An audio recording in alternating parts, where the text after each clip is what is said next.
Texas Rangers, and all of Major League Baseball, as we observe a silent moment of reflection and respect for Brownwood, Texas firefighter Shannon Stone. Mr. Stone lost his life as a result of a tragic accident at Rangers Ballpark last night. Our deepest sympathies, thoughts, and prayers are with his wife, son, and entire family at this very difficult time.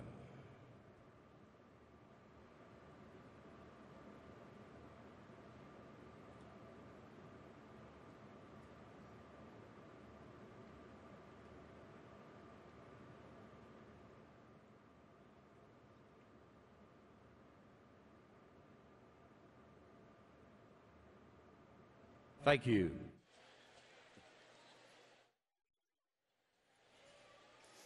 And we welcome you to Rangers Ballpark in Arlington, a very somber place for the last 24 hours. Flags at half-staff today.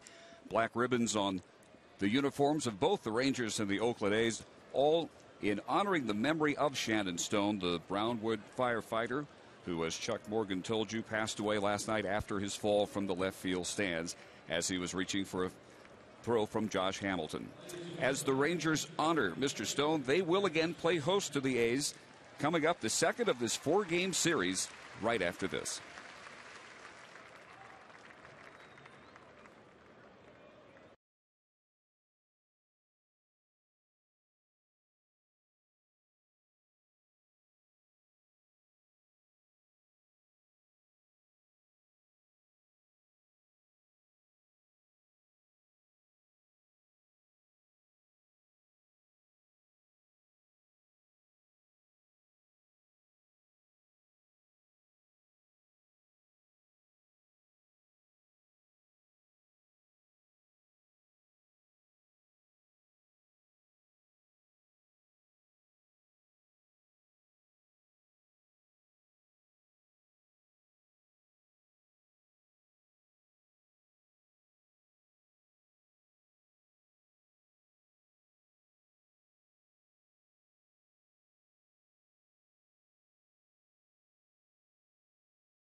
Of the 4-game series between the Texas Rangers and the Oakland A's. And we welcome you on a day that in no way, shape, or form feels like business as usual, Tom Grieve, but at this point it has to be some way or another for both the Rangers and the A's. Dave, it's been a very hard day at the ballpark for everyone. There's no doubt about that. But most importantly, our thoughts and prayers are with Shannon's little boy, his wife, and his extended family. As you have already seen, the flags all around the ballpark are at half staff. The uniforms of both the Rangers and the A's are adorned with black ribbons in the memory of Shannon Stone.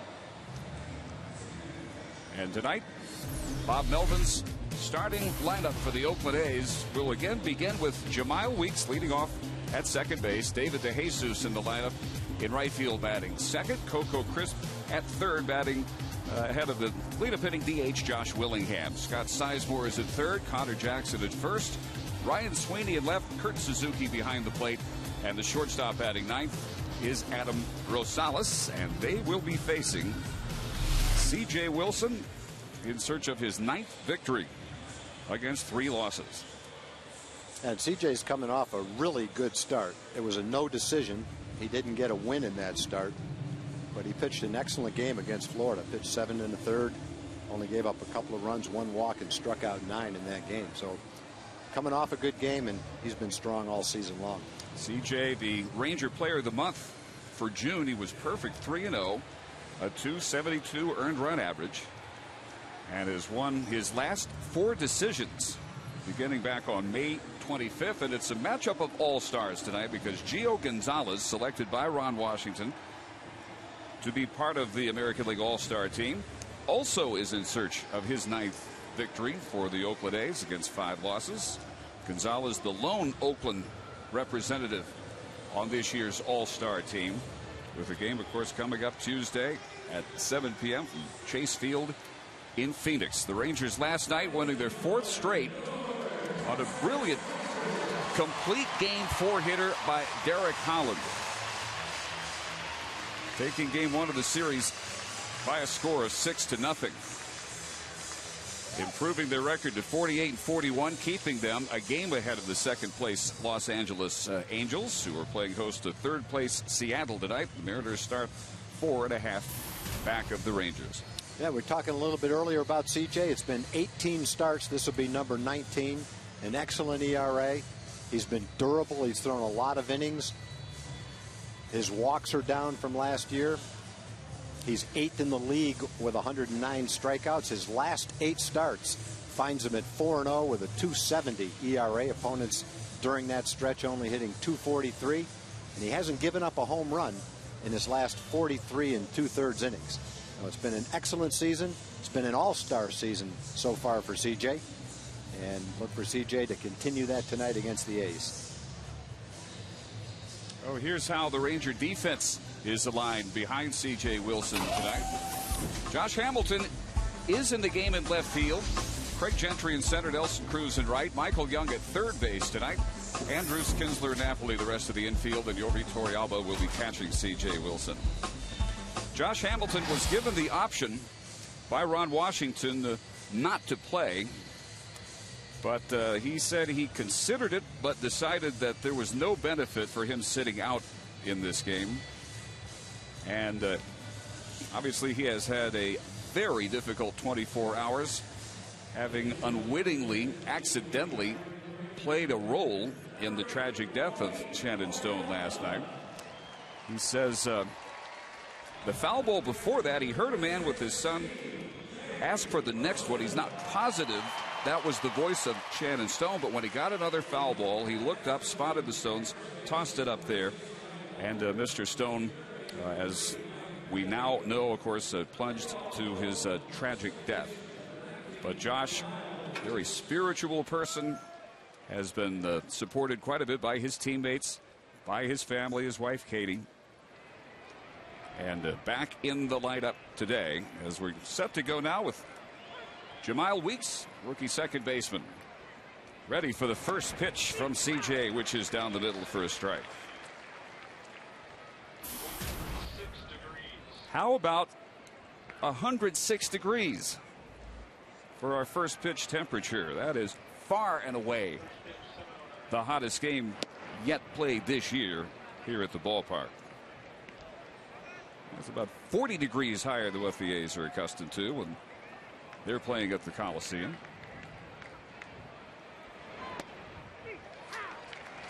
Wilson drops in the breaking ball for strike 2. Now, CJ was really sharp with all his pitches against Florida. He had a really good curveball, a harder slider, through the backdoor cutter. Strike three, 93 miles an hour. He's actually thrown a little harder against Florida, and so far in this game, than he has for a month or so. His fastball frequently touching 92, occasionally 93 rather than 90 and 91. So as the season goes on, he's getting better. Good news, Tom. There's already been a correction. It's cooler than we thought. It's now officially 105 degrees. It's going down. Sun's starting to set a little bit. Josh Hamilton and his counterpart Ryan Sweeney playing the sun field early on out in the left. David DeJesus looks at strike one.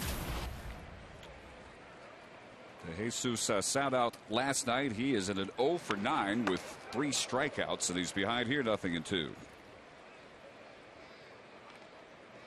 DeJesus, former Kansas City Royal, having a great year last year with 318 in 91 games, and then a thumb injury which required surgery.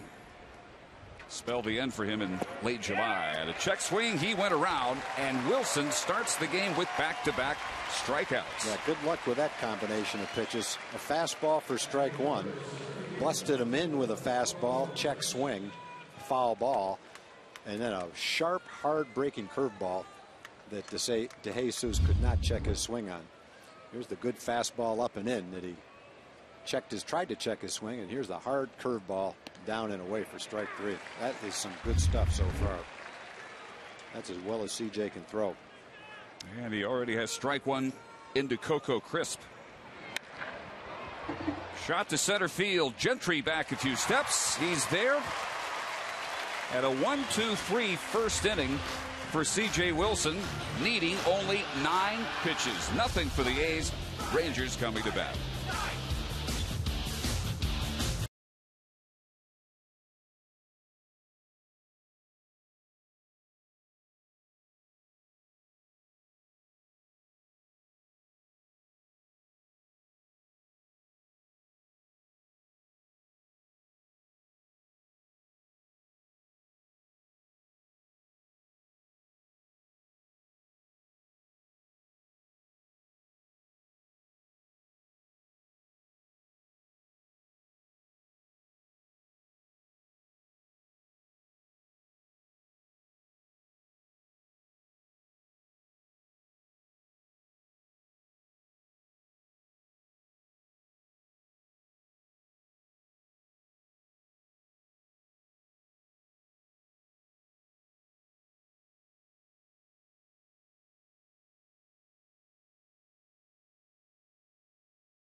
Say 21 is brought to you by your Texas Ford dealers. Ford is the best in Texas.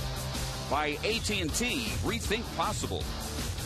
By TXU Energy. To find a plan that's right for you, call TXU Energy. The right things right now.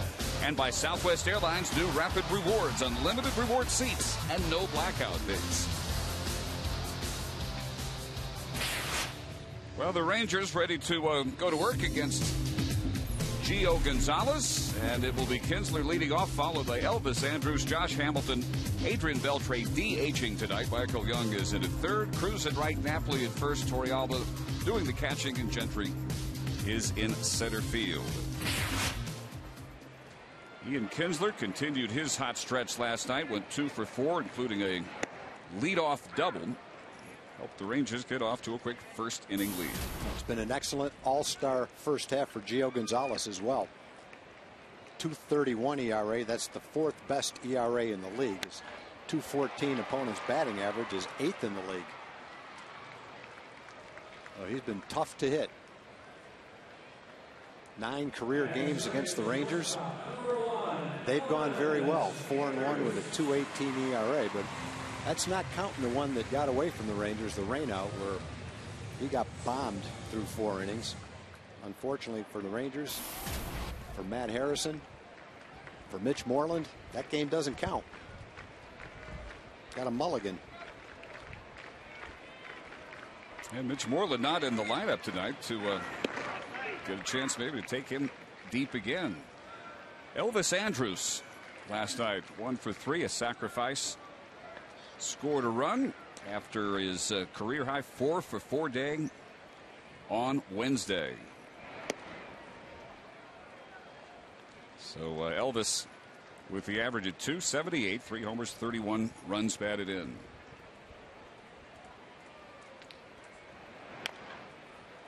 And another foul. Gio Gonzalez got a win over the Rangers May 1st. 7-2 with 6 2/3 innings, 2 runs on 5 hits, and then 10 days later had a much different experience here at the ballpark. Gonzalez, as has been the case for really most of the Oakland starting rotation, getting accustomed to working with very little in the way of run support. He has received 2 runs or fewer in over half of his starts, 10 of the 18. 2-2. Working to Andrus with Josh Hamilton next up. And a shot right past Gonzalez up the middle, base hit for Elvis.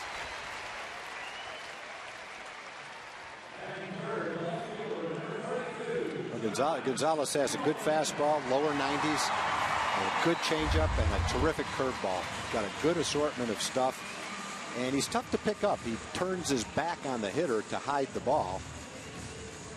And Gonzalez, it looks like he's upset with himself. He had no chance to catch that ball. The only thing that could have happened was it hit his bare hand. He was upset he gave up a hit, but he couldn't be upset that he didn't catch that ball. That was never in the cards. Josh Hamilton jumps on the first pitch and singles to center. Andrus to second base, and with 1 out, the Rangers have a little something brewing against Gonzalez. And here comes Adrian Beltre. First ball hitting, grooves a fastball. I guess outside half of the plate, and he does what you should do with a pitch on the outside half of the plate. Drives it into left field on the line. 2 pitches, 2 line shots to the outfield. So here, Adrian Beltre, a .438 lifetime hitter against Gonzalez. Last night 0 for 4, just his second hitless game out of his last 13. The number 2 RBI man in the American League takes the breaking ball high. Beltre, half day off, DHing. Michael Young in the on-deck circle playing third. Against 25-year-old Gio Gonzalez, who had his career year last year, just his 3rd year in the majors, and he went 15-9. 33 starts, 200 innings, and a .323 earned run average. Even better so far this year. That is low, and it's 2-0 to Beltre. Yeah, last year was his first full season in the big leagues. He had a couple of call-ups the 2 years before that. And the other thing to remember about Gonzalez, he was a high school player, and he has way over 600 innings in the minor leagues. And then before last year, somewhere around 150, 160 innings and 2 call-ups. So he had a good apprenticeship in the minor leagues. He had a couple of portions of major league seasons, and then he really did put it together last year in his first full season. Beltre, sharp grounder past Rosales, out into left field it goes. Andrus comes home, and the Rangers lead it 1-0. Well, that was a hard hit ball. He smoked that ball, but it looked like Rosales was in position. I think he thought he was in position to backhand it and turn a double play, but it never happened. The ball went right by him into left field. A well hit ball, but that's a playable ball. He just didn't catch it. Barely has to move laterally at all, and it will be an error charged to Rosales. Unable to make the backhand pickup there. So 1-0. Hamilton at second. Beltre aboard at first for Michael Young. I guess there's a little bit of a trade-off. Cliff Pennington hasn't been swinging the bat that well. He's been struggling offensively. He's got his average down to around 237 now, but he's a really solid defensive player. The 0-1 pitch. Line down the right field line, and it is just foul. Slicing action off the bat of Michael Young, and it's 0-2. A few feet to the left, that scores a couple.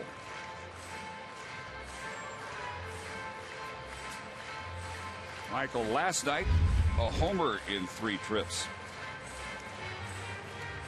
And that brought him home for the 959th time he scored as a Texas Ranger, tying Rafael Palmeiro's all-time franchise record. And Michael very soon will own yet another club record. 1 ball and 2 strikes. Michael with his hot streak up to 3rd in the American League, 5th in the majors with a .328 batting average. And lifts that one foul. Still a ball and 2 strikes. The Rangers in this 4-game winning streak averaging 9 runs per game.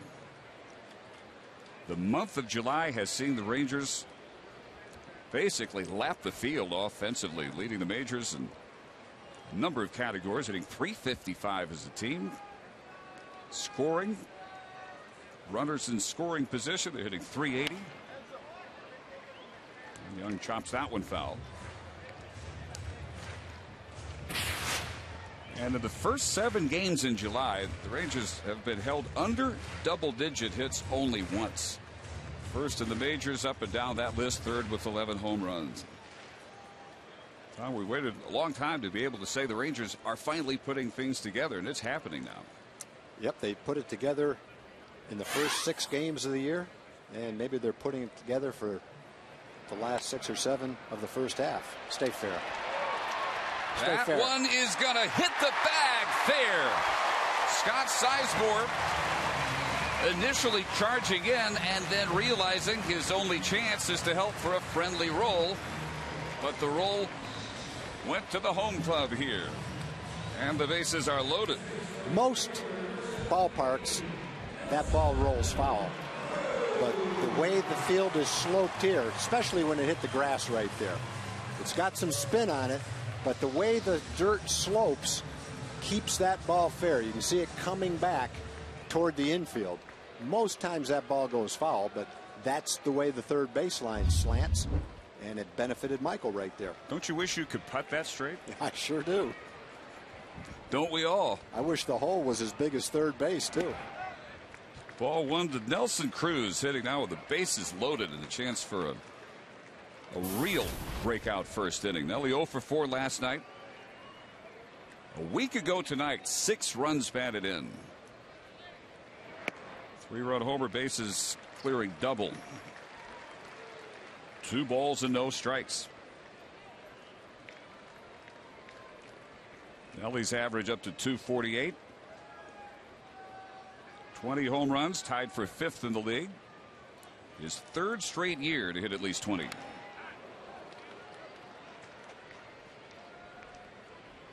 And Cruz with now 12 of his 55 runs batted in this month. 3 to 4 top that's pretty producers. Good right there. Shows you how hot the Ranger bats have been in July. And Gonzalez pitching for an Oakland team where 3 runs feels like a huge display of productivity. Now a 2-2 count for Cruz. Leo's hoping for a double play here to limit the damage to just 1 run. 3 hits and error. Andrus has come home. High for a full count to Nelly. Gonzalez, especially when he was younger, struggled with command. Last year he walked 92 batters. This year he's tied for 3rd with 49 walks. So control has occasionally been an issue for him. 3-2 pitch, and he blows it past Cruz at 95 for out number 2. You have to like the competitiveness of that pitch right there. Most of his fastballs have been 93. He's got to throw a strike where the base is loaded, and he amps up his best fastball at 95 and gets a big strikeout. Nice pitch. 107th strikeout on the year for Gonzalez. He is just about a strikeout per inning. And now Mike Napoli, activated off the DL Monday. Hits this one way back to left field. It is gone. Grand slam, Mike Napoli. Rangers lead it 5-0.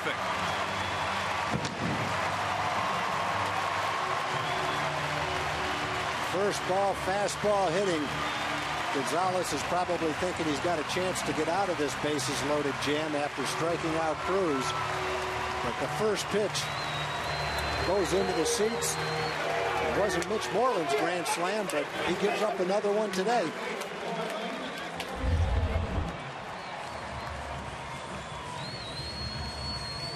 Like a little above belt high inside half of the plate. A no-doubter. Ryan Sweeney knew it. Off the bat. Out in left field. Number 12 for Napoli. RBIs 30 through 33. The big difference today is because of the error on Rosales. None of these runs are earned runs. In the game that was rained out, all the runs he gave up were earned. None of these are. Nice catch out there. Torrealba takes low, 2 balls and no strikes. 8th Ranger to bat here in the first inning. Napoli, as we said, activated Monday. 2 days later, a 3-run home run. And 2 days after that, a grand slam. Well, the team's struggling. You get an opportunity on that error, maybe you don't cash it in. But boy, when the team is hot, the other team just can't give that kind of a team an extra out. Torrealba chasing that one almost in the dirt. The error gave the Rangers that extra out, and that extra out turned out to be a grand slam. Second grand slam by a Ranger this year. The other one by Adrian Beltre, and it went 392 feet. 2-2 pitch coming to Jorvik. And another full count.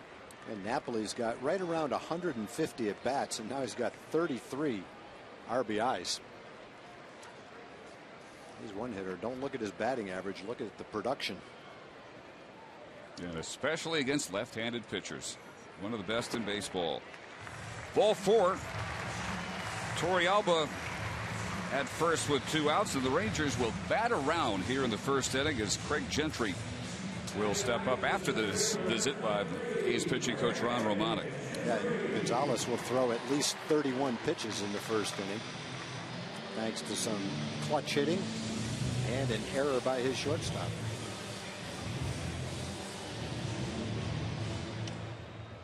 Adam Rosales on a sharp ground ball, just a little bit to his right, unable to field it, and that led to Beltre reaching, Young reaching on the infield single that refused to roll foul before hanging into third base after the strikeout of Cruz.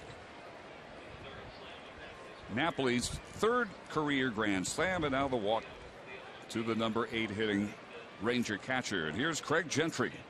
268 on the year. Last 15 games, 343 average. Gentry again tonight, the right-handed hitting center fielder against the left-handed starter in what's become a very effective platoon, basically, with Andy Chavez. Josh Hamilton occasionally playing some center field. This is listed very high and will reach the seats. And a ball and a strike for the former Arkansas Razorback.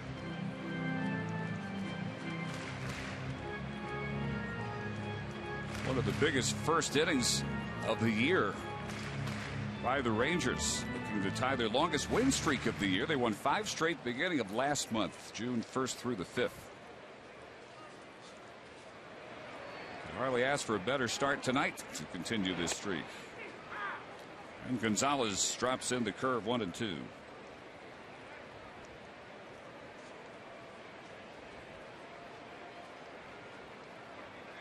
What a difference from last time out for Gonzalez. 7 innings, 1 run against the Diamondbacks. 2-2 to Gentry. Gio in that game, 7 innings, but threw a career high 119 pitches and well on his way to another high pitch total if he can stay in this game. 2-2 curve, and Gentry knew it, in there for strike 3. But the Rangers come through with 5 runs on 4 hits, 1 error, 1 left. The big blow. Mike Napoli's grand slam. After 1, 5-0 Rangers.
C.J. Wilson with a big 5-0 lead.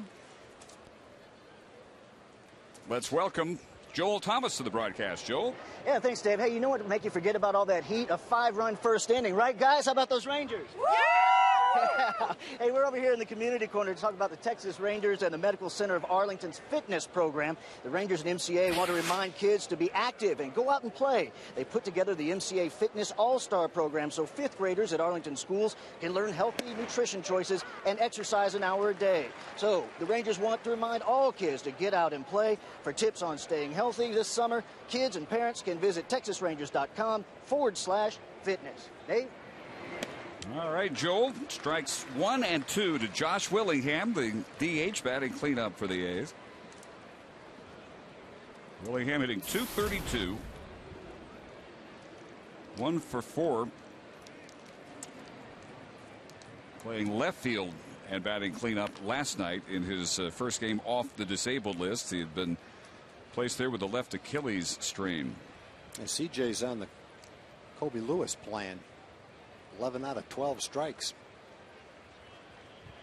And Colby in Houston, through 3 innings, he had thrown 25 pitches, 23 strikes. Through 6, he had thrown 61 pitches, 51 for strikes.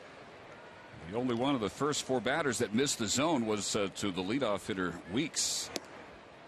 There, finally, his second ball, and it's 1-2. CJ needing only 9 pitches to retire the A's in order in the first. Struck out the first 2 batters he faced. 1-2 pitch just off the outside corner. Dave, I should mention in the first inning, 1 of those 5 runs was an earned run. I said all 5 were unearned. Technically, they should have been. That was an easy double play ball if he catches it, but you can't anticipate a double play. So 1 was an earned run. Big cut and a miss. Boy, I almost got hurt swinging at that pitch. Really tied him up. See what it is from CJ. Hard breaking ball down and in. Saw Derek Holland utilize that pitch for a few strikeouts in last night's game. And CJ with a terrific hard slider down and in. More than Willingham could handle that time. Tied him up in knots. So first 4 A's, 3 down on strikes. Scott Sizemore now 0 for 3 last night. CJ had 9 strikeouts in his last game. That was against Florida. He's had at least 9 strikeouts 7 times and at least 10 strikeouts 5 times. 8th in the league in strikeouts. Well hit to left field. Josh Hamilton looks up and it is gone. Well, that's the first home run CJ's given up in over 40 innings. 6 straight starts. No one had taken C.J. Wilson deep, and Scott Sizemore's 4th homer of the year makes it 5-1. Rejected by the fans out in left field.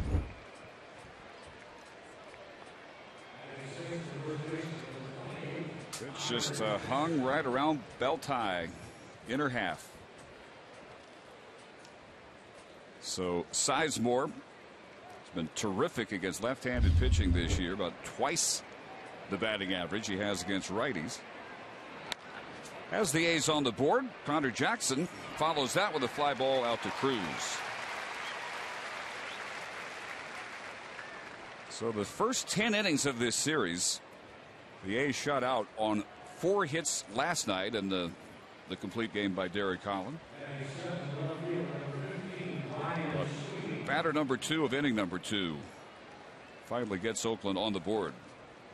Second lowest scoring team, second worst batting average in the American League, better than only the Seattle Mariners. Left fielder Ryan Sweeney down the left field line. Hamilton playing him over there. Did he make the sliding catch? Couldn't quite come up with it. Good effort by Josh. And Sweeney will step back in, hitting .285, 10 runs batted in.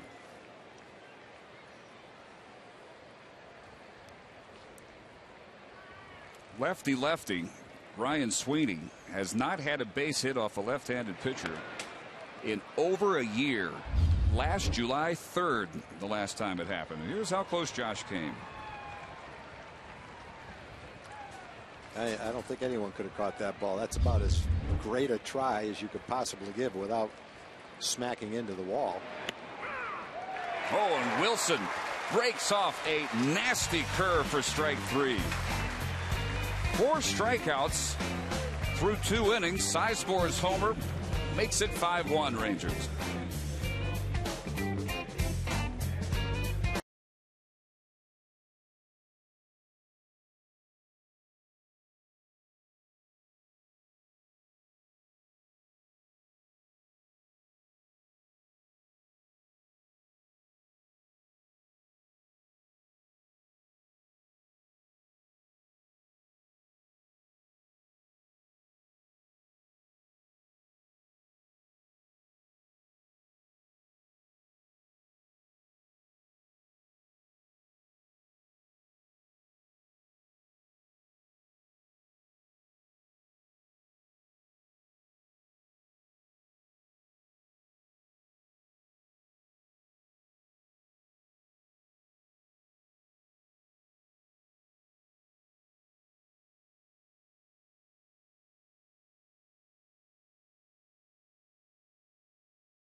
inning to get 5 runs on the board against Gio Gonzalez. Again, Ian Kinsler will lead off after flying to right field to begin the game. Ball 1 a little bit low and outside. Tim Timmons umpiring behind the plate with Eric Cooper at first, Jeff Kellogg at second, and DJ Rayburn at third.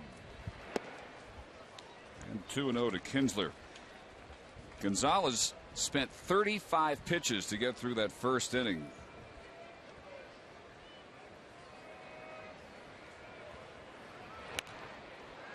And a high pop up, well back.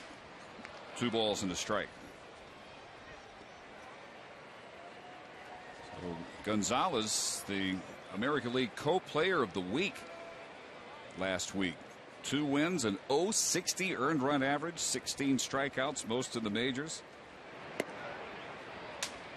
rude awakening here on what is officially the hottest game ever played at Rangers Ballpark in Arlington since 1994. 105 degrees first pitch, new ballpark record. In there, 3-2 to Kinsler. Yep, give him that one. That was a good pitch right on the inside corner. 3-1. Maybe you'll get a better one this time. That one hit well to left field. Sweeney gives up the chase. Home run number 13 for Ian Kinsler, and it's 6-1. Yeah, and I would say he did get a better one. He took a tough pitch, 3-1, right on the inside corner. Pretty confident you're going to see another fastball. This one wasn't quite as far inside, and Ian launched it.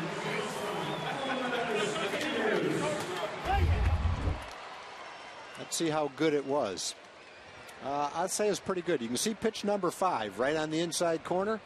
Pitch number 6, the 3-2 pitch, right down the center of the plate. And that's the difference between taking a pitch for a strike that you'd have a hard time hitting, waiting for a good one to hit, and launching a home run. Ian knew it. Sweeney knew it. 390 feet. Well back into the seats. Well, Ian has come out of the 220s to the 230s to the 240s. Started the game at 250. Now he's making his assault on the 260s. Steady climb. Breaking ball misses to Elvis, who singled after the Kinsler fly ball to begin the first inning. And it fell apart rather quickly for Gonzalez. He'll come in to field the number. Throw out Elvis, first out of the second.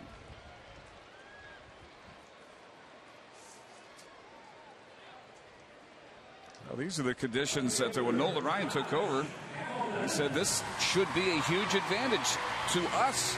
Oakland certainly doesn't play in anything near 105 degrees. And so they come here. It's 30-40 degrees hotter than they're accustomed to. That should be a huge advantage for the Rangers. So far seems to have worked out that way in this series. Josh Hamilton smoked a base hit on the first pitch he saw last time up. Takes the curve wide here. Very odd line last night for Josh. 1 for 2, but 4 runs batted in. 1 apiece on 4 successive plate appearances. Scored Kinsler on a ground out early. Singled in a run. 2 sacrifice flies later on. That one hit hard. Weeks playing him to pull on the right side of the infield. Ranger Ballpark tours allow you to see the most exciting behind-the-scenes areas of the ballpark, including the Rangers clubhouse, dugout, batting cages, press box, and more. Adult tickets are only $10 with discounts for seniors, students, and youth. Get details at texasrangers.com/tours. Come out, see the ballpark. Another excellent crowd on hand tonight. Somewhere probably the mid-30s for this 2nd at 4 with the A's. Mostly in shade now. Just those seats out in the club section above the out-of-town scoreboard in left field. So it started to cool down a little bit. That's dropped 2 degrees.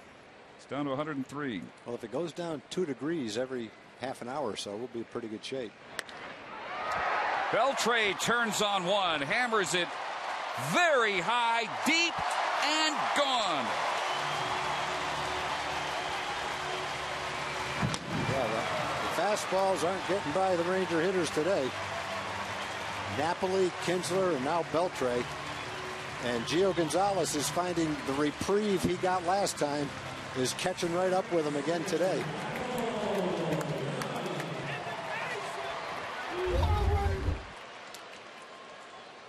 High heat, didn't quite get down on one knee. Couldn't have reached it if he went down on one knee.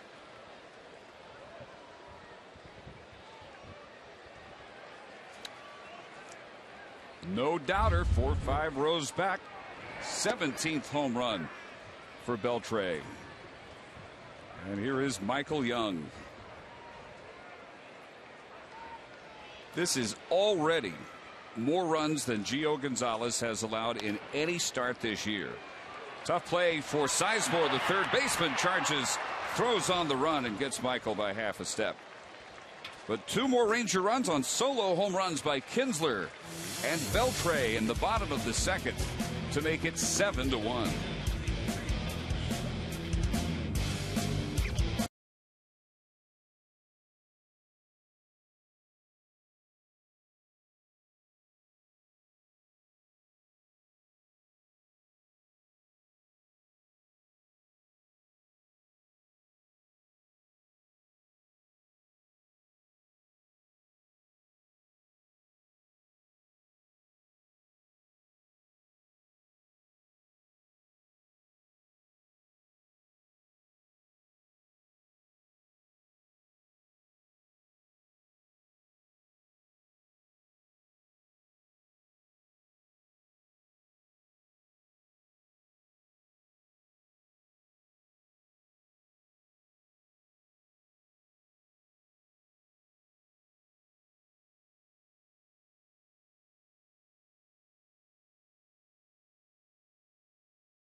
Got off to a spectacular start from the standpoint of starting pitching for the Rangers as Derek Holland came back after the shortest outing of his career, 2/3 of an inning against the Marlins, to come up with his 3rd career complete game shutout, a 4-hitter in a 6-0 Ranger victory.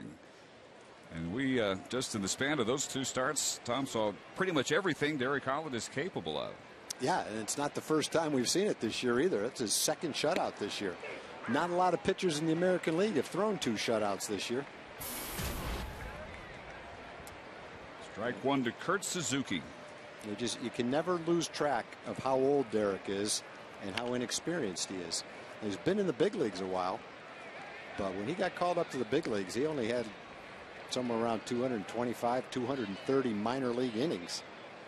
And that's probably less than half what you normally would expect from a relatively young and inexperienced pitcher when he signs. Look at Gio Gonzalez on the other hand. Gio Gonzalez had over 600 innings in the minor leagues before he got to the big league. So a lot of the growing pains and a lot of the innings that Derek has got trying to build up the confidence to become a consistent major league pitcher have come in the big leagues. He didn't get them in the minor leagues. You have to keep that in mind every time you see a little bit of an inconsistent start. Derek at 24, Gio Gonzalez 25.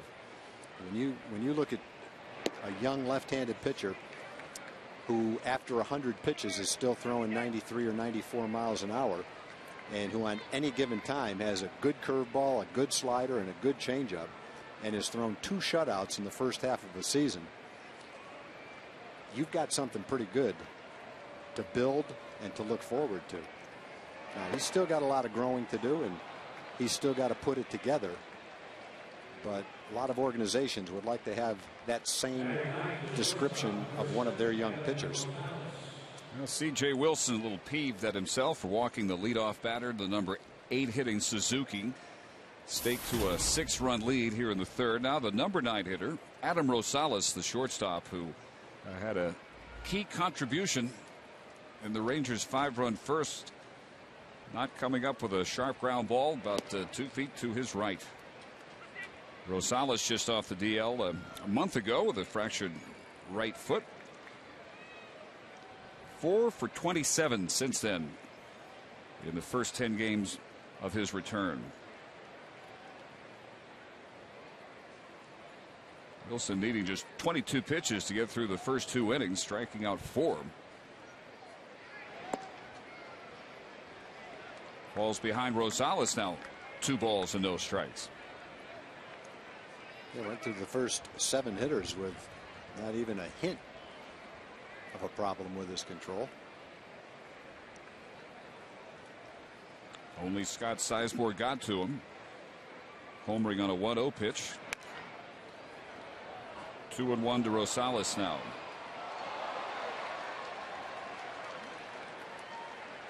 That was a 44 1/3 inning gap between home runs for Wilson. May 31st at Tampa Bay, Matt Joyce took him deep in the 7th inning. No one did in his last 6 starts until Sizemore in the 2nd tonight. Just in at the knees, says Tim Timmons, and it's 2-2.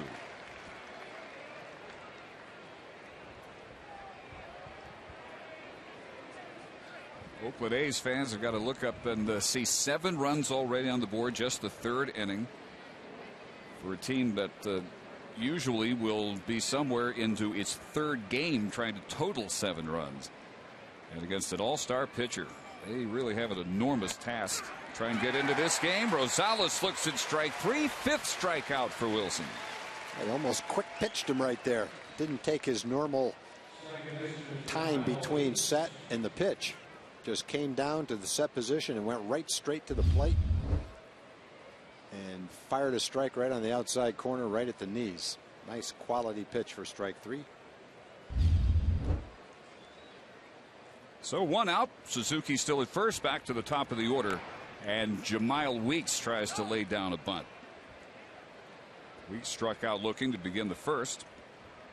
First time he is facing C.J. Wilson. Rookie who was not with the club the last time the Rangers saw Oakland. But along with Minnesota's Ben Revere, the co-American League Rookie of the Month for June, he hit .309. And impressive enough that the A's sent their veteran second baseman Mark Ellis to the Rockies a little over a week ago. Ground ball gobbled up by Elvis. Flip to Kinsler. Not quite dug out by Napoli as they try to turn 2. It's going to be safe anyway. The first base umpire Eric Cooper was indicating safe before he knew whether Napoli was going to scoop that ball or not. Weeks runs well.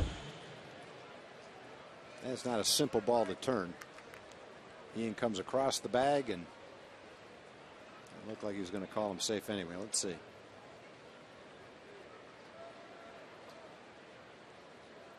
Yeah, it's tough to tell, but it was going to be a pretty close play at first base one way or the other. But Weeks, not the type that's going to ground into too many double plays. It doesn't look like over the course of his career. So he's aboard with 2 outs. David DeJesus struck out in the first.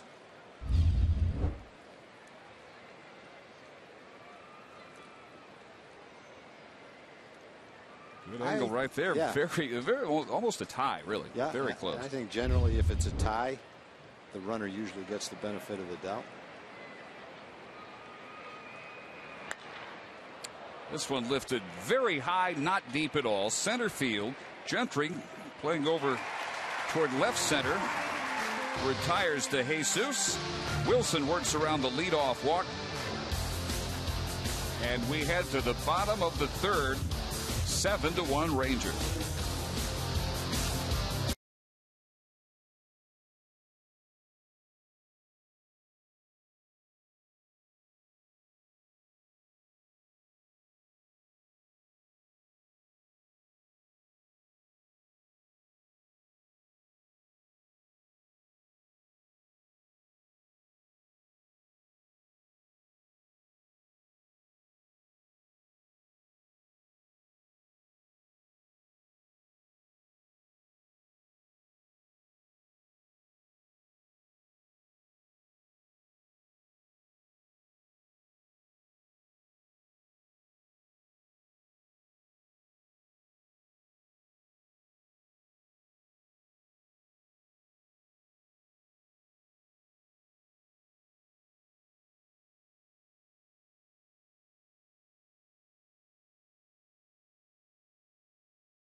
Brought to you by Toyota. Visit buyatoyota.com today. Toyota, moving forward. And by Budweiser. Great times are waiting. Grab some buds. First pitch to Cruz, leading off the Ranger third, is a strike. Nelly struck out his first time up. Gio Gonzalez about to throw his 55th pitch. And nothing in two. Gonzalez had given up 6 home runs all year in 17 starts, 109 innings. Through 2 innings tonight, he's given up 3 more, half as many as he had allowed all year. A Napoli grand slam in the first, solo shots by Kinsler and Beltre in the second. All of them on fastballs, and all of them hit high and fairly deep to left field. I want to thank Brad Trost for the Big Daddy trucking shirts that he sent up today. Can't eat them, but you can wear them anyway. Also want to wish Rita Young a happy birthday. She's 84 years old and she watches every game. So Rita Young, happy birthday. And we want to thank Balin Lasoya from Alpine, Texas for the Viscocho cookies. And also wish a happy birthday to Anaya Lasoya. Ball 3, the count full now to Cruz. The most runs Gonzalez had allowed in any game this year was 5 back on April 25th at the Angels in 5 innings. And a leadoff walk to Cruz to begin the bottom half of the third. 5 runs in the first inning tonight. Yeah, he hasn't. The only time he's faced a team as hot as the Rangers was the last time he faced the Rangers, and he got bombed, but the game got rained out. So he's pitching. It's 106 when the game started, and the Rangers are the hottest team in baseball right now. So that's a bad combination, whether you're a rookie pitcher or whether you're an all-star pitcher trying to go through this lineup right now. Napoli a little behind that one, but still reaches the club seats way down the right field line. First time up, he hit his 3rd career grand slam, 392 feet to left, never in doubt. There goes Cruz, and a very late throw by Suzuki. Nelly's in there.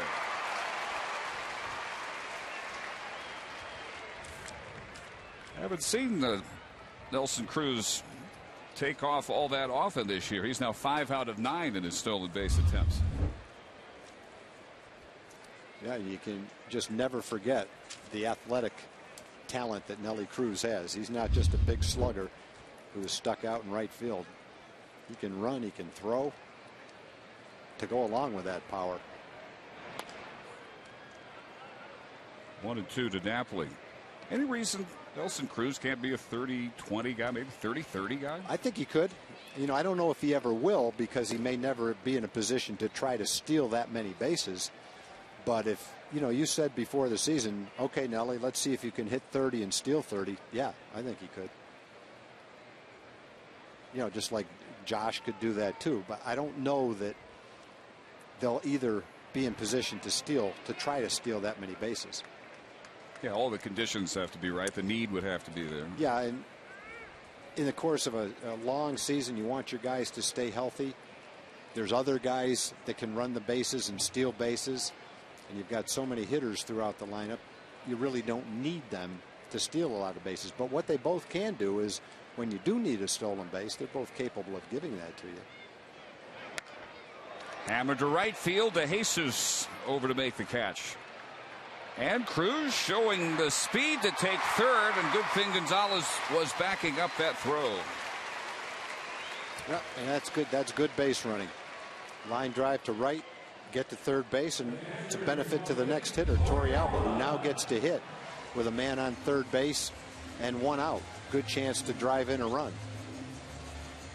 Aggressive base running, that's a hallmark of the Ranger offense. Sizemore new at third, playing it for the first time as a major leaguer since coming over from the Tigers. Strong throw by De Jesus. Gonzalez was there to keep Cruz at third with one out. Here's Torrealba, who walked in the first inning, ensuring that the Rangers would bat around in the first, and they did, with Gentry ending it with a strikeout. And the A's with the infield in now against Torrealba. One unearned run in the first, so 7 runs, 6 earned. 2 more earned runs than Gonzalez had given up in any start this year. Pop foul back off the fist. And it's 0-2. So not a terribly impressive all-star warm-up performance so far tonight by Gonzalez. And a big come down from his last 4 starts. 3 wins, no losses, a 129 earned run average. Suzuki staying busy, blocking just about anything that he needs to. And a ball and 2 strikes. 35 pitches it took him to get through that first.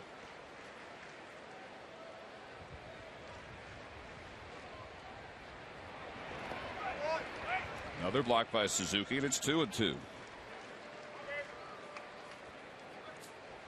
Gonzalez looking for a 4-game win streak, which would be a streak that would equal his career high. And had pitched very well against the Rangers, as we talked about at the outset. 9 appearances coming into tonight. He was 4-1, a 218 earned run average. Torrealba taking up it in for a full count. He's worked the count full both times up now against Gio. This will be his 71st pitch. C.J. Wilson has thrown 37 in his first 3. Yeah, and he's already out of the inning. And Torrealba takes the called third strike here for out number 2. Tries to throw the fastball in. Does he? Yes, he does, but maybe it's slightly off the plate. That call went his way. Strikeout number 3. And here's Gentry, who also was called out on a 2-2 pitch to end the first. Gentry tonight, it's been Endy Chavez in center field. Endy has hit in all 5 games he's played in July at a .444 clip. And as we said, Fred's first at bat. Over his last 15, he's well above a .340 batting average. They're taking to heart what Ron Washington told him when he was called up and told that he would stay, and Julio Bourbon, after being activated from the DL, would remain at AAA Round Rock. Don't hold back. Don't be afraid of making mistakes. Let your talent be on display, which it pretty much already was on the base paths defensively, but that little talk seems to have really loosened up Craig at the plate. Taking 3-0, thought that might have been high. Yeah, there's some players that don't have that athletic ability, and what you see is what you get. But when you can run and throw like Craig can, that's great advice. Go for it.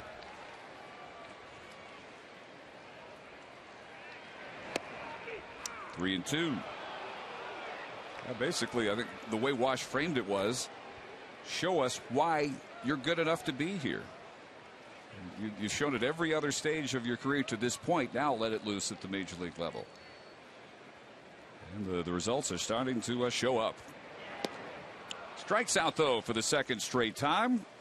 Fourth strikeout for Gonzalez, who gets around the leadoff walk and stolen base to Nelson Cruz. We've played 3 complete, and the Rangers lead it 7-1.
Is brought to you by Toyota. Visit buyatoyota.com today. Toyota, moving forward.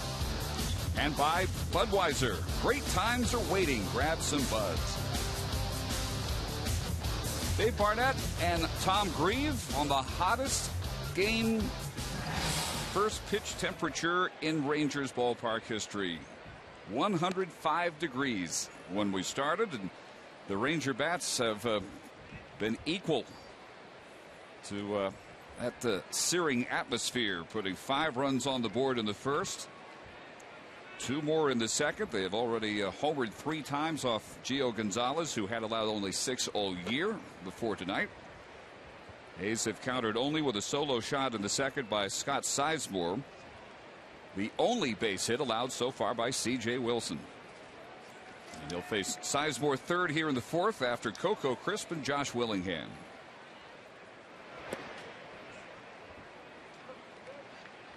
Crisp's first time up, hit it hard, lined out to Gentry in center field, and a 1-2-3 first.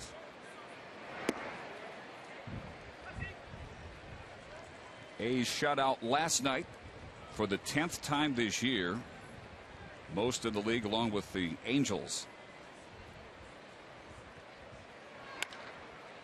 And the 6 runs they allowed last year, that was the most in about 3 weeks since the 14th of June.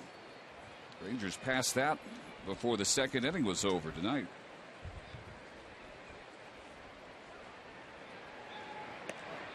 And so now it really turns the microscope for the A's inability to even win low scoring games, much less games that are already up in the upper register like this one.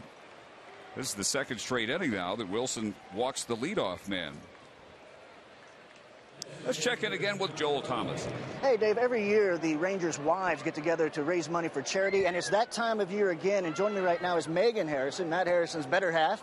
Yeah. And what do you have here, Megan? I have Matt's basket, his player basket, and we will be auctioning them off on July the 22nd during the game. And his basket is loaded with goodies. We have an autographed glove, autographed cleats, autographed baseball, autographed hat, just a bunch of goodies. Now, these are game-worn cleats you have in here, too, right? Game-worn cleats and a game-used glove. And Matt did spray something in there, right? No. And also, now, all the wives are getting together and doing something similar to this, right? Mm-hmm. Yes, there will be a basket for each player, and there's also going to be a Nolan Ryan basket, a Dallas Mavericks basket, and a postseason basket from last year for the Rangers. All right, all that money goes for a good cause for that silent auction. You know what, Dave, Tom, you guys might want to look into one of these. You got a place to put your cookies from the cookie lady. Look good up there with your Kleenex boxes. You got to look into it, guys. Sounds good. Bring one up. Thanks, Joel. All right. Well, here's Josh Willingham, 1-1.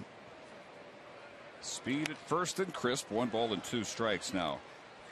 CJ nibbling a little bit, considering the big lead. Well, you know, every time when a pitcher walks a guy in a situation like that, I think that's something that you tend to think. But you know, he's got to go out there and not look at the scoreboard and pitch his game. And CJ's game is mixing his pitches, utilizing the corner. And I don't think early in the game, just because you've got a 7-1 lead, that you say, okay, I'm going to throw all fastballs and I'm just going to throw them down the middle of the plate. And I think you have to be disciplined to pitch your normal game. And he's just missing a little bit. He came back after walking the leadoff hitter in the 3rd and pitched out of it quickly, and see if he can do the same thing here. But you know, no one is more upset with the leadoff walk the last 2 innings than CJ. But I think he still has to go out there and try to pitch his game. 1-2 pitch here. That's in there for a base hit to left field. And the first 2 Oakland A's reach in the top half of the 4th. Second base hit of the night for the A's.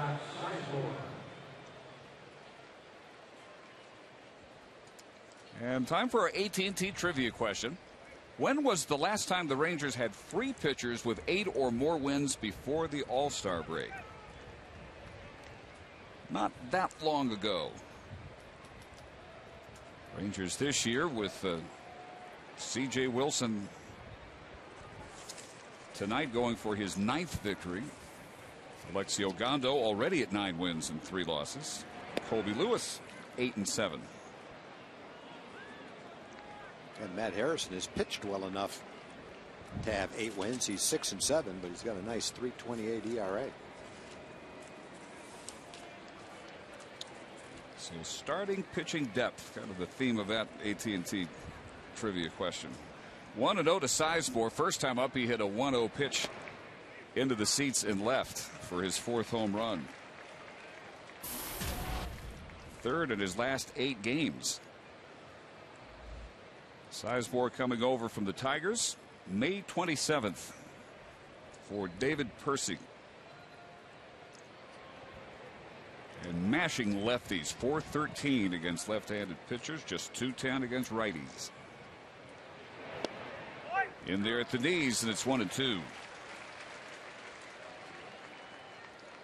Took only 9 pitches for CJ to get through the first, no more than 15 through the first 3, but about to throw his 14th here in the 4th. Yeah, you need to keep that pitch count going the way it was. Need a double play ball right here.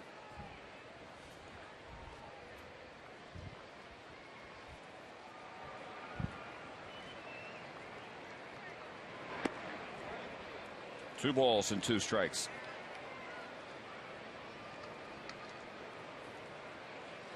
First time the A's have had as many as 2 on in the same inning.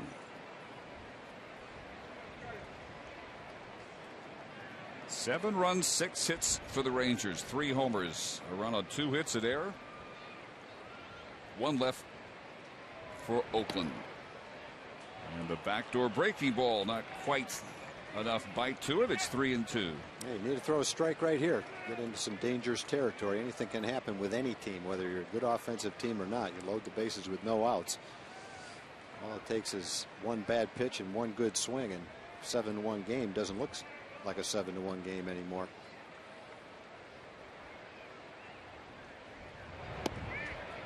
Lost him outside, and the bases are loaded with nobody out. 7-batter stretch now. That's the 3rd walk issued by Wilson, and Mike Maddox will come out. Yeah, it definitely didn't start this way through the first 2 innings. CJ had good command of all his pitches. Everything was crisp. In the last couple of innings, it's been a little bit different story, struggling to throw strikes. Well, it'll be Connor Jackson batting with nobody out and the bases loaded. He flied to right on only 1 pitch in the 2nd. And now in an 0 for 16 slump. The worst of his career was 0 for 19 back in 2005. 4 for his last 34. That covers 11 games. But in there because he's been hitting .300 against left-handed pitching. Chance right here to maybe get the A's back in the game on 1 swing as the first pitch fastball misses. 54 pitches now, 32 strikes, 22 balls.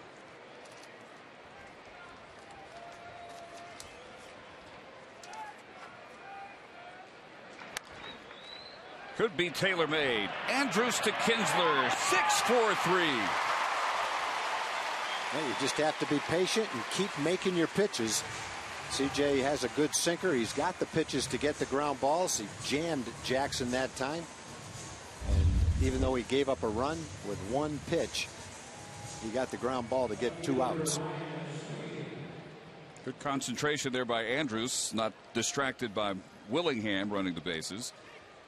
So 6-4-3 as Crisp comes home to make it 7-2. Willingham at 3rd, and Ryan Sweeney will bat for the 2nd time. He struck out looking to end the 2nd. And strike 1, which CJ has searched for a little bit here in the inning.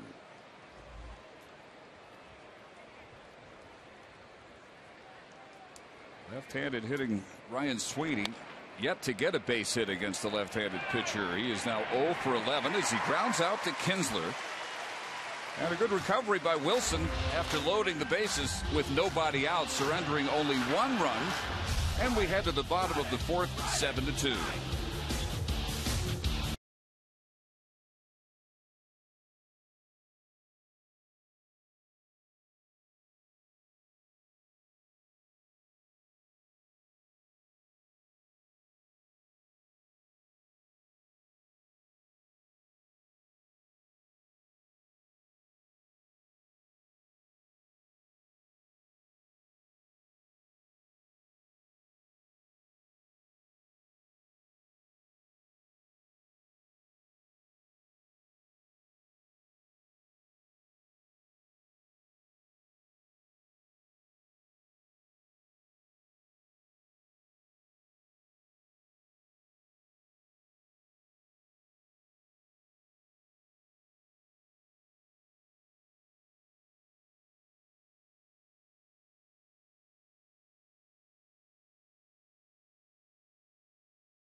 We go to the bottom of the 4th and time to answer tonight's AT&T trivia question. Which was? When was the last time the Rangers had 3 pitchers with 8 or more wins before the All-Star break? It was 2005. Kenny Rogers, double figures. Chris Young, Chan Ho Park, 8 wins apiece. I bet not very many people remembered that. More so probably Chan Ho Park's good first half that year. Well, here's Ian Kinsler leading off an inning for the 3rd time. Fly to right in the first, homered in the second. 80th pitch by Gonzalez, and Ian able to hold off on that one a little bit low. 3 balls and no strikes. Gio Gonzalez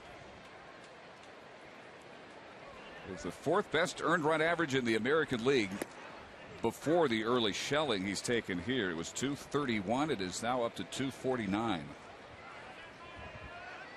And in night games, I know some of these more esoteric stats you're not a big fan of, but Gio in night games best in the majors, ERA of 185. I guess it didn't get dark enough quickly for him tonight.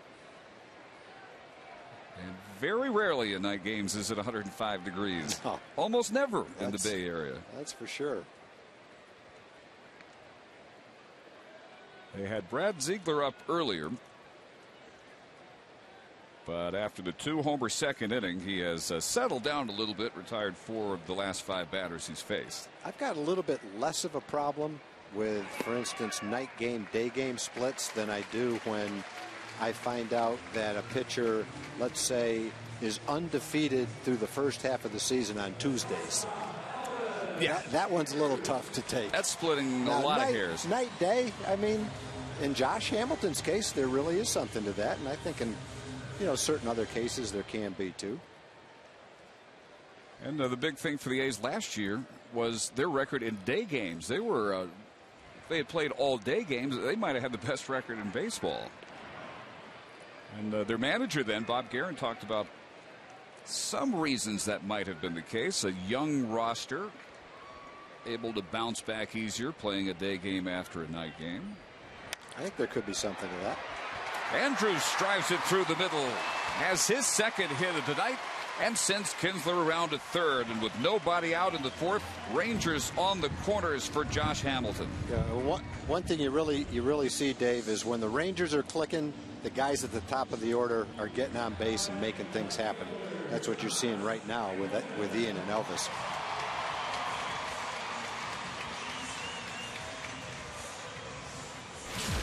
And speaking of which, our Ford leaderboard tonight, walks from leadoff hitters. Ian Kinsler, far and away the best in the major leagues at earning walks from the #1 hole. Yeah, when you look at Ian's on base percentage now, it's probably somewhere around 368. Been on base twice tonight, zeroing in on 370. And that's what the walks do. They contribute to that. And as his batting average continues to increase, the walks will continue to increase. So will his on base percentage. Andrews taking second without a throw. His 26th stolen base of the year, breaking a tie for second in the league with Coco Crisp.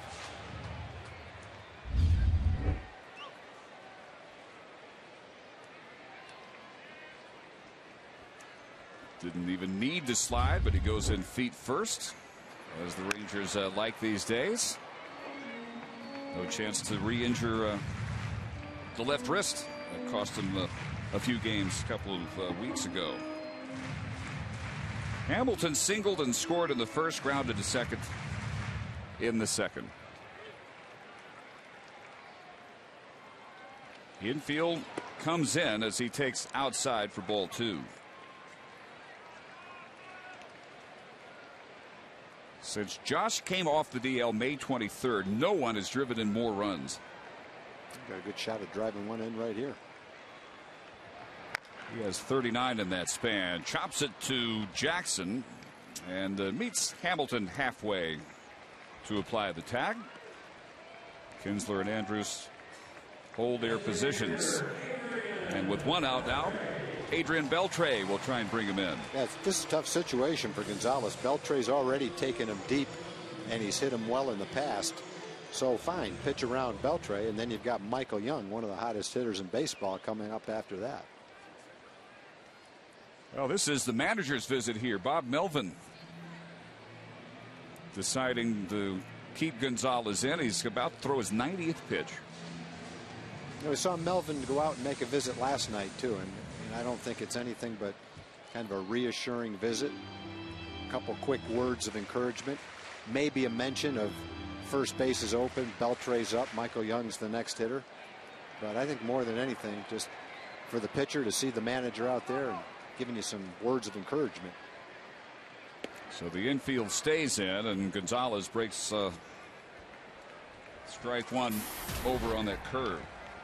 Gonzalez pitched out of a man on third, 1 out situation in the third inning. Nelly Cruz was at third. He struck out Torrey Alba, struck out Gentry. Tougher situation right here. Second and third, nobody out. He's 1/3 of the way through getting out of it. Beltre has been aboard both times. He reached on the air by Rosales in the first that made one of those 5 runs unearned, and then homered with 2 outs in the second. His 17th of the year. Gonzalez has him down, no balls and 2 strikes here, but Beltre the 4th toughest strikeout in the league. Only 11 in his last 37 games. But he gets him here. And there is out number 2 with strikeout number 5. Here are the Texans Can Academy runs for kids. First inning, grand slam, Mike Napoli. Second inning, Ian Kinsler leading off. 390 feet later, that came to earth. 2 outs later, Adrian Beltre following suit, 379 feet. I think since that point in time, Gonzalez has started to throw a lot more curveballs. His fastball was getting lit up pretty well early in the game, and nice play by Suzuki right there. Right off the car, not the kid. Michael Young, infield single, scored to the first, then grounded to third.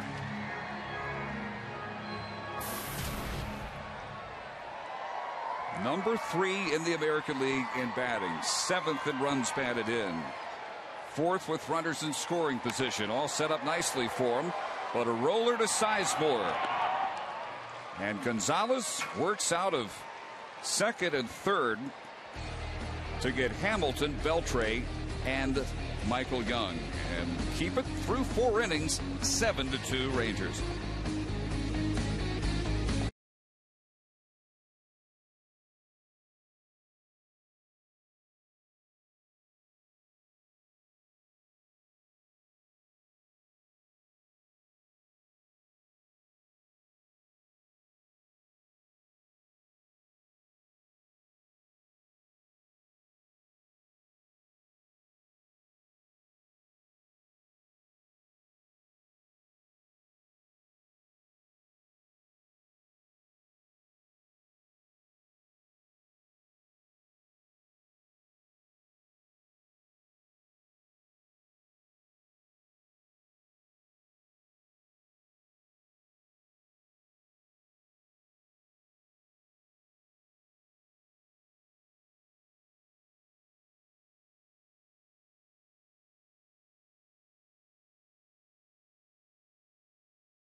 City Toyota. Come see us at sportscitytoyota.com. And by Whataburger, just like you like it.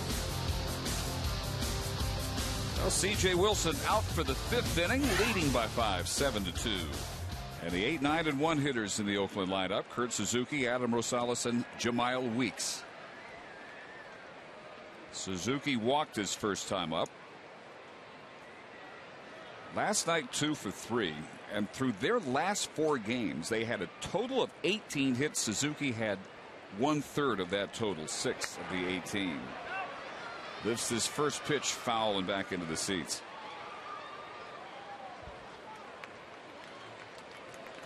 Oakland, a run-starved attack, hitting just .234 as a team, an on-base percentage of .300. That's not good. Little perspective here, Tom. The last time an Oakland team was batting under .243 at the All-Star break was 1982, and they're well below it with just a couple more games to go before this All-Star break. Well, they had hoped with some of the moves that they made, Hideki Matsui, Josh Willingham, that they would be getting a little bit more offense. Just hasn't worked out that way. Looks like Matsui's starting to see the end of his career. Not quite the productive player he used to be. And Willingham has been somewhat productive for him, but he spent some time on the disabled list. Wilson's 1-2 pitch. Rolls softly, charging, barehanding, and getting him at first is Elvis Andrus. That was a tougher play right there than the one against the Marlins. The one against the Marlins was more toward the pitcher. It's closer to first base, and it wasn't rolling as hard. This chopper is still bouncing and takes a short hop. He has to barehand it and fire a strike to first base. And so he can do that. Ron Washington, Dave, you mentioned the other night, it talked about his balance, and maybe it's easier if you do it one-handed. Well, there's your answer. He can do that. That was a tough play. And strike one to Rosales. By the way, that play has had a late scoring change. That's right. It is no longer an E6 on Elvis. This is Hanley Ramirez key at bat Sunday night. It is now an infield hit. And that raised C.J. Wilson's ERA a tick. It was 3.02 before that scoring change. It was 3.10 coming into tonight. So Elvis at 15 and not 16 errors. Yeah, I don't think that's going to change Ron Washington's view of that play. Gonzalez gets hit and sprints to first base. So one up. Dave, I thought that was a base hit too. And I also thought that Elvis has the talent to make that play. And the play that he just made on Suzuki certainly shows that he has that ability to make that play barehanded. Ball looked like it hit him right in the foot. But the thing that Ron Washington liked most, though, was that he followed the instruction, the guidance, the suggestions, whatever it was, and was able to keep his balance by not bending over with the two hands, and something they've been kind of drilling into him for, well, 2.5 years now. So progress. Well, some players are not coachable. They don't have aptitude. They don't really care to listen. They're going to do it their way. That's just a great example of why everybody loves Elvis. He is coachable, and he does want to get better, and he does listen. And so the first opportunity he had since the ball that Hanley Ramirez hit was even tougher. And fine, you want to see me barehand it and throw on the run? I'll show it to you. That's why he's getting better and better, why he's got the potential to be a great one. 2-0 pitch here to Weeks. Right to Kinsler. 4-6-3. The Rangers turn 2. What an inning for the infield. Elvis Andrus turning a sparkling play to get Suzuki. And then the pivot on the double play. Just 10 pitches needed for CJ.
TXA 21 is brought to you at Toyota.com today. Toyota moving forward. And the Oakland A's are moving forward past Gio Gonzalez, who had his worst start of the year, gone after 4 innings, 7 runs, 3 of which were earned, 7 hits, strikeout 5, walked 3, and he gives way to Brad Ziegler. Ziegler to face Cruz, Napoli, and Torrealba. Then Gentry. Rangers with a run of 6 straight right-handed batters in the lineup after Josh Hamilton. Off the glove, but directly to Jemile Weeks, and it's 1-4-3 to retire Cruz. Gonzalez threw 94 pitches, 53 for strikes. And now the big sidewinder Ziegler gives Ranger hitters, Tom, a completely different look. Yeah, that's the same kind of ball we were talking about the other day. The one-hop ball right straight back to the pitcher. That it's very difficult to give a pitcher an error on that kind of a ball because he's so close to the batter. You don't really have time to do anything than react to the ball. And he got his glove on it, which was pretty good. And he was in really good position to field, too. Right squared away to the hitter. And even in that position, he had a hard time catching it. Got a good bounce off his glove, though. Mike Napoli, the big blow in the 5-run first inning with his 3rd career grand slam. 12th homer as a Ranger, gave him 33 runs batted in. And he smokes that one up the gap in left center field. All the way to the wall it goes. Napoli at second base with a double. How welcome is the bat of Mike Napoli back in the Ranger lineup this week? Yep, nice to have Mike back. He's a threat every time he comes to the plate, and you like his versatility, the ability to play first well and to be really good behind the plate. Works really well with the pitcher. Last night with Derek Holland was a great example of that. On the same page all night long. Napoli, one of the 3 homers allowed by Gio Gonzalez, half the total that he had for the whole season before tonight. Here's Torrealba, who was walked and struck out. Brad Ziegler, originally drafted by the A's in the 31st round of 2000, didn't sign, and 3 years later moved up to the 20th round, drafted by the Phillies out of what was then Southwest Missouri State, now Missouri State, where he was Ryan Howard's roommate. Graduate at 03. Made the majors with the A's 2008. And made a big early impression. Torrealba hammers it past him. Base hit up the middle. Napoli comes home to make it 8-2. Well, Nelly Cruz almost sent one back through the middle. This one Ziegler couldn't knock down. Yorvi has a base hit and an RBI.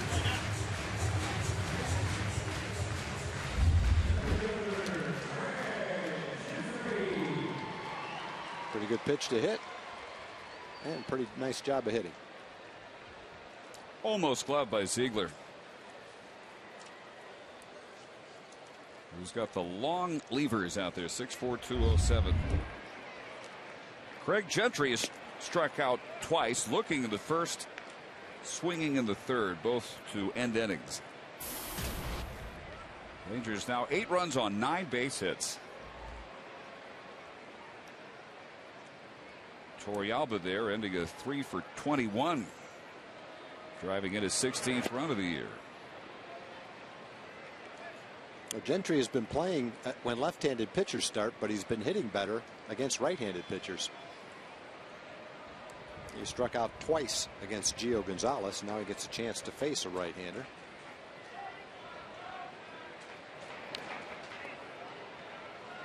Foul back, 2 balls and a strike. This is the 4th appearance against the Rangers for Ziegler. And the first time that he has allowed a run. He's got another day-night split. It's kind of interesting, Tom. night ERA is 0.44 before tonight. Day ERA is 4.50. That's just the opposite of how things usually go for Oakland. Much better day game team.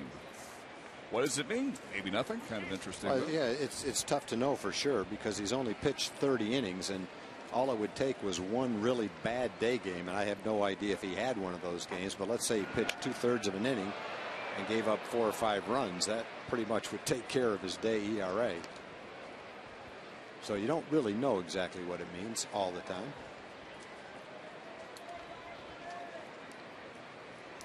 Well, Gentry here, and then Ian Kinsler will bat for the 4th time. And we're only in the bottom of the 5th inning. 8-2 Ranger lead. And Gentry out in front of the off-speed pitch has the hat trick. Out number 2 here in the 5th. Now Kinsler, who has flied to right, homered, and walked. His walk leading off the 4th, and he ended up at 3rd. As Gonzalez pitched out of a jam. After he walked, Kinsler gave up a single and a stolen base to Elvis, and they had 2nd and 3rd, but he got Hamilton to ground out, Beltre strikeout, and Young to ground out.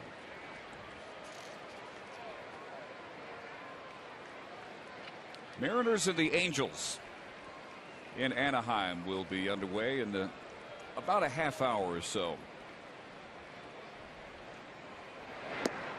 And the pitching matchup there, Irvin Santana, 4-8 for the Angels, and Blake Bevan will make his 2nd start. As a Seattle Mariner, he was very impressive in his first outing, got a win. Former Ranger draft pick. Part of the trade a year ago that produced Cliff Lee. Ball and a strike to Kinsler.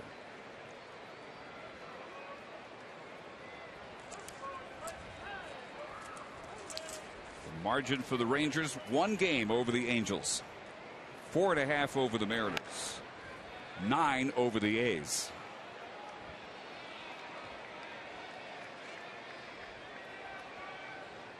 And the stretch of games, 16 of 19 here at the ballpark going into the All-Star break. Has just 2 more left after tonight. The Rangers are 10-6 so far. In the stretch that we looked at before it started and said, well, this is really the best chance the Rangers may have all year to run off a nice streak, open up a little breathing room in the division. And it took a while, but the streak is here, and hanging on to this would be a 5-game winning streak. And if Blake Bevan can be as impressive as he was first time out, and maybe it's a 2-game gap over the Angels after everything is completed tonight. 2-2 to Kinsler. Go back a couple of years. In 2008, Ziegler began his Oakland career with 39 straight scoreless innings. That's an Oakland record, American League rookie record. Kinsler hammering that one just foul. And actually set the modern major league record to start a career. Not many people probably remember that about Brad Ziegler, but he had a terrific year that year. The ERA for the season that year was 106.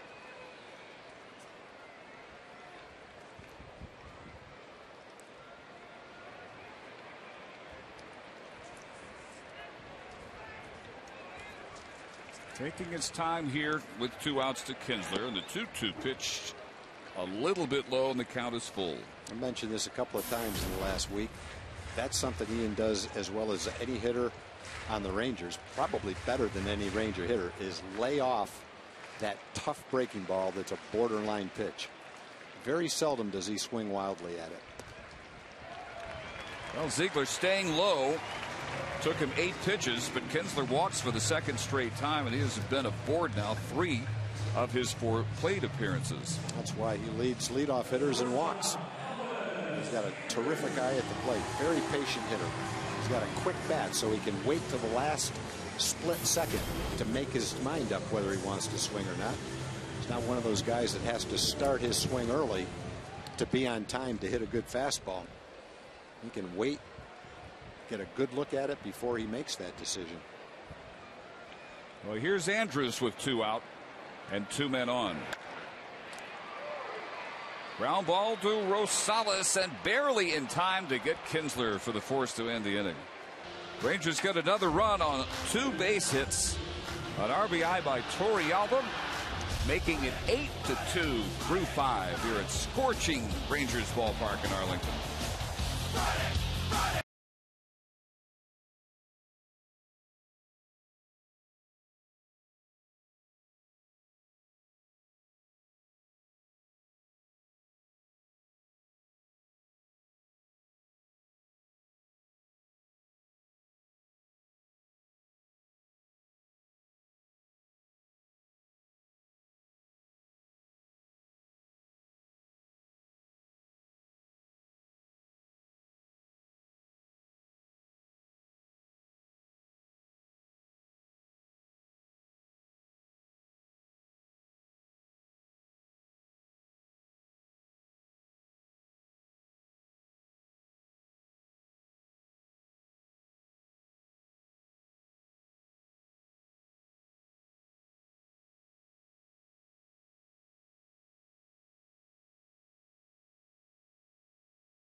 For your iPhone, iPad, Android, or BlackBerry. Get live audio, pitch-by-pitch tracking, video highlights, and more. Text at BAT to 31826 or visit TexasRangers.com for details.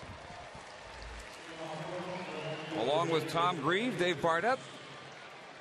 It has dropped all the way to 100 degrees down, I beg your pardon, now 99 degrees out on the left field thermometer. 105, a record first pitch temperature tonight at Rangers ballpark in Arlington. Hasn't bothered C.J. Wilson much. He goes to the 6th inning, having allowed only 2 base hits to Jesus, Crisp, and Willingham. And a bunt for a base hit on the first pitch of the inning by DeJesus, who had struck out and fly to center. So there's their 3rd hit. The others, a 1-out homer in the 2nd by Sizemore, and a single by Willingham in the 4th. That's a pretty nice bunt. 3rd straight inning the A's have had the leadoff hitter on. And Jesus has been struggling against left-hand pitchers. CJ is a tough left-hand pitcher, so probably a pretty good thing to do. Try to bunt and get on. And have a hard time getting on if he swings. It's just their 7th hit of the series. 14 innings now. They have totaled 2 runs on 7 hits against Derek Holland and C.J. Wilson. Coco Crisp hit it hard his first time up, lined out to Gentry in center. Worked a leadoff walk on 4 pitches in the 4th. Scored on a double play grounder by Connor Jackson. C.J. got out of a bases loaded, nobody out jam by allowing only that 1 run. 2-0 here to Crisp. Very efficient night for C.J. This is only going to be his 71st pitch. Yeah, his strike to ball ratio is not what it normally is, but he's been helped in the 4th and 5th innings by double plays. DeJesus takes off, and Torrealba bobbling the ball, not making a throw. Stolen base. That is the first of the night for the Oakland A's. Yeah, it looked like he had a shot to throw him out too.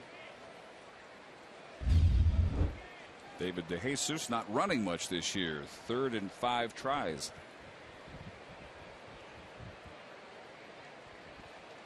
50th of his career as the A's try to chip away here in the middle innings. 2-2 to Crisp.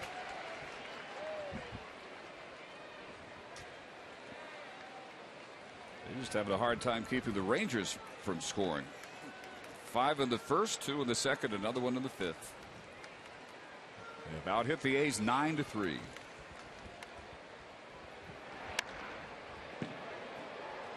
That hammered foul and then looked like it ricocheted right into the camera well next to the A's dugout there at third.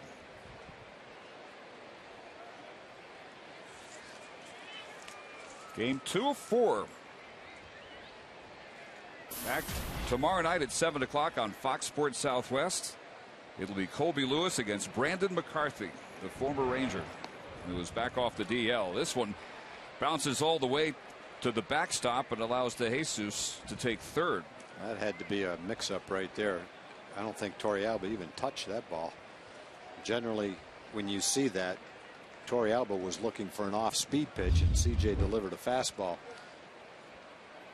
You see, Torrealba never got the glove up, which is never going to happen to a major league catcher on that pitch unless he thinks it's going to be a slow pitch.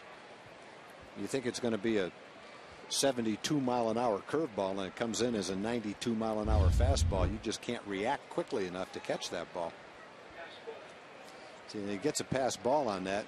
Probably should be a wild pitch, really. Although you don't know who crossed up who. Did CJ throw the right pitch? Ground ball, flag down in the hole. Andrus' throw not quite in time as DeJesus comes home to make it 8-3. Boy, but Elvis up for another great try at a spectacular play, which he made last inning to retire Suzuki. That was on a charge and a bare hand throw. This time it's the Derek Jeter jump throw. Yeah, and that jump throw on that ground ball would have gotten a number of hitters, but Crisp is a very fast runner and it didn't catch him. It doesn't take away from the beauty of the play. Just didn't get the out. Crisp getting the run batted in, his 29th of the year. And here's Josh Willingham, who struck out and singled. So the A's now pretty much at their per game allotment of runs. Their average actually 3.4 per game. That is the 3rd worst in their Oakland history going into the All-Star break. And that ball just fair into the corner. Crisp being waved around by Mike Gallego, and he will score, and it's an 8-4 ball game. RBI double by Willingham. As the first 3 A's come up with base hits here in the 6th inning. Bunt single in the hole, and then Willingham really hammered this pitch. He's trying to throw that slider down and in. In fact, he struck Willingham out with that pitch in the 1st inning. Didn't quite get it there that time. So a 2-hit night for Josh. 43rd run batted in. For the Oakland A's RBI and home run leader. Activity in the bullpen with Tommy Hunter now beginning to throw. Through 5 innings, the A's with only 2 base hits, but 3 straight here in the 6th. Scott Sizemore got their scoring started after Willingham struck out to begin the 2nd inning. Hit his 4th homer of the year. Last time up he walked. So CJ having his trouble with the A's 3rd baseman. Sizemore, as we said, late May came over from the Tigers. Went to AAA Sacramento for about a couple of weeks. A's brought him up a little over a month ago. Facing C.J. Wilson for the first time tonight. His first at bat against C.J. 2nd pitch he'd ever seen for him. ended up in the left field seats.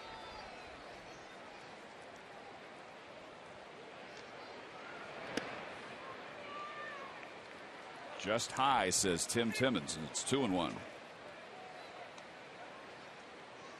Braves and the Phillies in the top of the fourth at Philadelphia. Roy Halladay on the mound, looking for his 12th win of the year against Beachy of the Atlanta Braves. It's 1.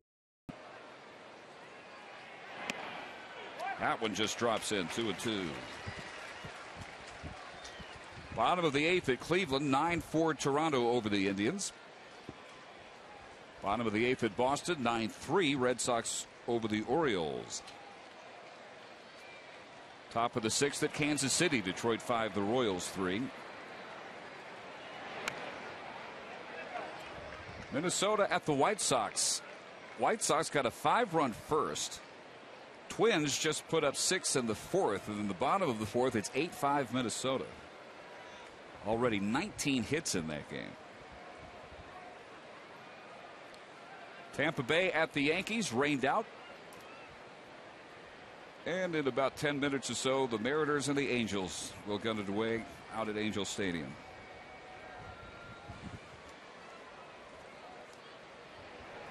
A 2-2 pitch just off the outside corner.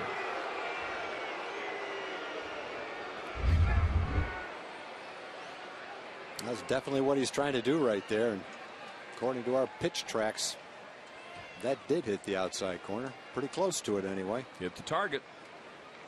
That's good enough to be strike 3. Just didn't get the call.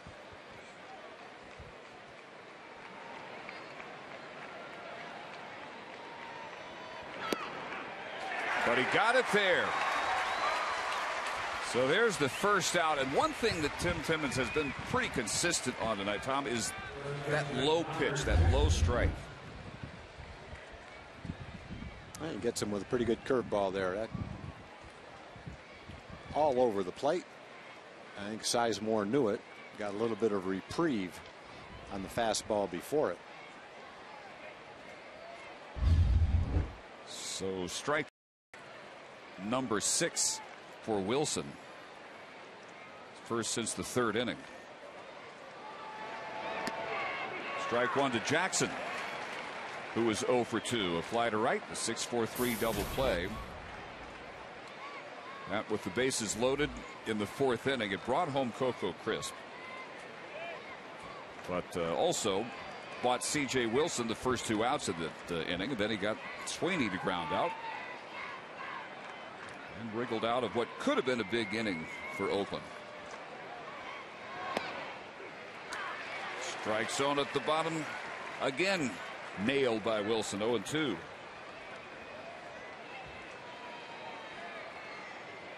National League. Cubs lead the Pirates 4-3 in the top half of the 8th inning. Brent Hurdle's Pirates 45-42. Just one game back in the Central.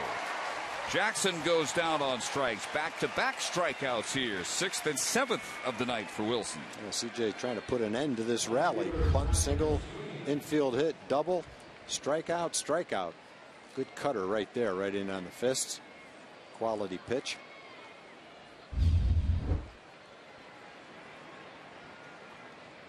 So here's Ryan Sweeney.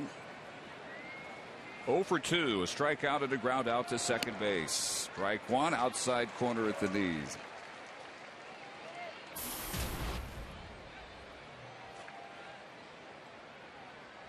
Sweeney continues to play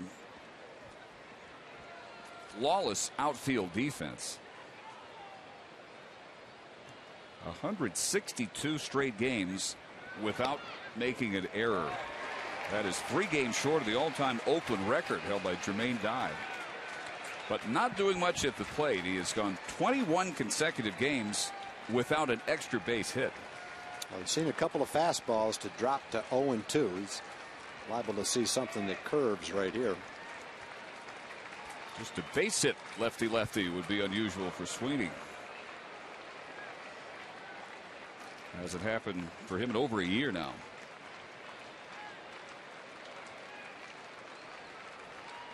But a he comes up with one, then the A's have a 3-run inning and make it a 3-run game. Wouldn't chase that one, though. 1-2.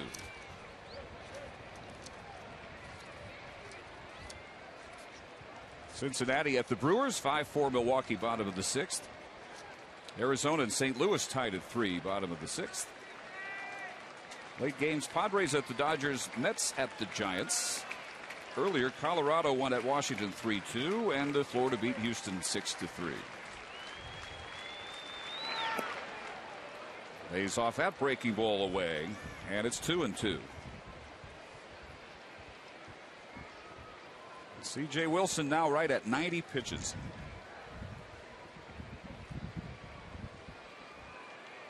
Sunday, he left after 96 pitches, and it was the first time all year he had not thrown 100. 7 1/3 innings at that point. Got Sweeney. A little bit of turnaround in that inning. First 3 get base hits, next 3 strike out.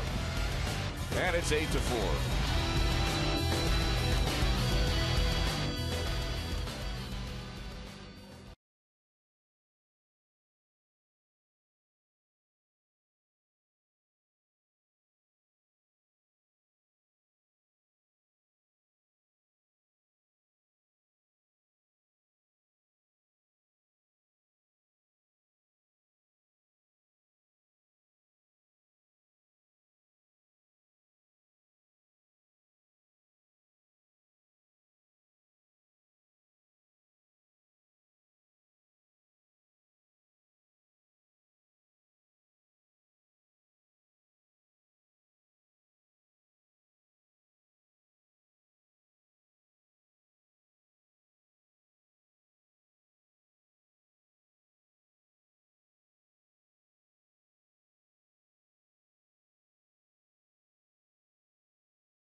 It is time for an historic Sonic Slam inning brought to you by Sonic. Tonight's jackpot worth a record-tying $3,300 in dinner for 2 at a Sonic drive-in. And the Rangers tonight are hitting for Carla Gallegos from Mansfield. If the Ranger hits a grand slam during this inning, Carla Gallegos from Mansfield wins $25,000.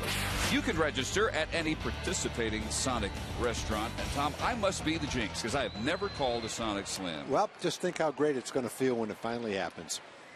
It will happen. And there are some very likely candidates here in this 6th inning. Hamilton, Beltre, Young, then it will be Cruz and Napoli. Brad Ziegler on for his 2nd inning in relief of Gio Gonzalez. Oh, watch out.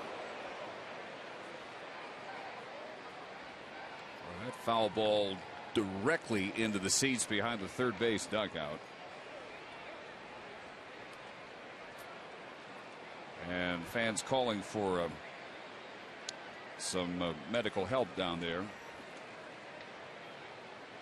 which is on the way. 2-1 to Josh.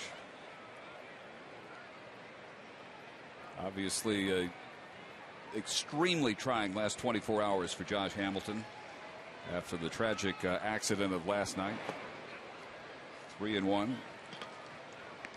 And he was given the option of sitting out tonight by Ron Washington, but Josh said he didn't really see any benefit to sitting out. And some of his teammates suggested that probably this is the very best way to come right back out and ply your trade. That's the 2nd time tonight a ground ball has gotten through Rosales at shortstop. On a Beltre ground ball in the 1st, and here off the bat of Hamilton in the 6th. Yeah, both of the balls were hit pretty hard. But in the big leagues, both of these balls should be caught. He's tried to do the same thing with both of them. crouch down and backhand the ball, but he's not having much luck with that type of a play. And it just looks ugly when he doesn't come up with it that way. Yeah, it looked like the kind of play really didn't have to backhand it. That's the way he chose to make the play. Beltre chops to Sizemore, but only the out at first base. Good by Hamilton. So Beltre on the fielder's choice, on for the third time tonight, including his home run back in the second. And that brings up Michael Young, who has reached on an infield hit, a roller that stayed fair all the way until it literally ran into third base back in the first. Since then, he's grounded out twice to third.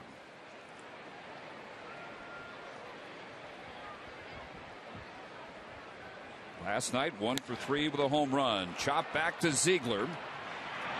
And that is a double play to end the inning. 1-6-3. And our Sonic Slam jackpot tomorrow night will grow to an all-time record. Still 8-4 Rangers.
Here at Rangers Ballpark. Bluebell Ice Cream Sundays always provide ice cream for kids 13 and under for just $1, and fans can run the bases after the Rangers face the A's this Sunday afternoon. So reserve your seats at TexasRangers.com. And Sunday afternoon, the last game before the All-Star break, will begin at 2:05. Our broadcast 2 o'clock on Fox Sports Southwest, as Matt Harrison will face Trevor Cahill. Here in the 7th inning, Suzuki, Rosales, and Weeks. C.J. Wilson at 91 pitches through 6. 4 runs on 5 hits. 8 strikeouts, including all 3 outs after the 2 runs scored in the 6th. Suzuki tonight has walked and grounded into a terrific charging out on a bare hand play by Andrews at short. 1 for 13 lifetime against Wilson. The former Cal State Fullerton star.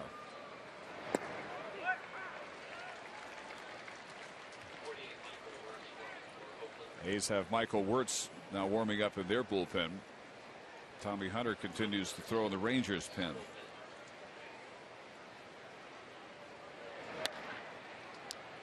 Chance again for Elvis.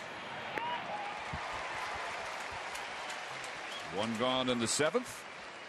And let's check in with Joel Thomas. Hey, not only are the kids going to get ice cream on Sunday, Dave, I'm going to show you this little giveaway. This is a neat little deal right here. This is a replica of Nellie Cruz's boomstick. I mean, it's got a Rangers logo on it. It's a good-sized bat a kid can use, and it's going to be given away free to the first 10,000 kids under the age of 13 for Sunday's game. And these are brought to you by our friends over at Dairy Queen. So you want to make sure that you call 972-RANGERS or go to TexasRangers.com and get tickets. My new buddy Johnny right here is going to get this bat. He's 3. There you go, buddy. That's yours. All right, you got to share it with your brother, though. He's 3 years old. This is his first game. Actually, his mom says that she went into labor with him during a Rangers game 3 years ago. So technically, it's the first game he can remember, I guess, Dave. He's getting ready to swing it. You better watch out, Joel. Hi, buddy. Well, those things look pretty solid. They must be if they've got boomstick on it. Well, 2-0 to Rosales. Just had an awful night. He has struck out, been hit by pitch, and committed 2 errors on pretty much identical ground balls. This one is lofted deep to right field, but Cruz is there on the track for the second out. Hey, love to see CJ get Jamal Weeks right here and retire the last 6 hitters after he struggled a little bit through the 4th, 5th, and 6th innings with his pitch count. Gave up a couple of runs in the 6th. But on a night when it was 106 to start the game, if you can throw over 100 pitches and throw 7 innings, you've done your job. Well, and it's games like this that C.J. Wilson prepares himself for. Absolutely. For the heat, and to always try at least to have enough of the gas to go 9. Not the type of game where you're looking for a complete game tonight. But he's got to throw right around 100 pitches.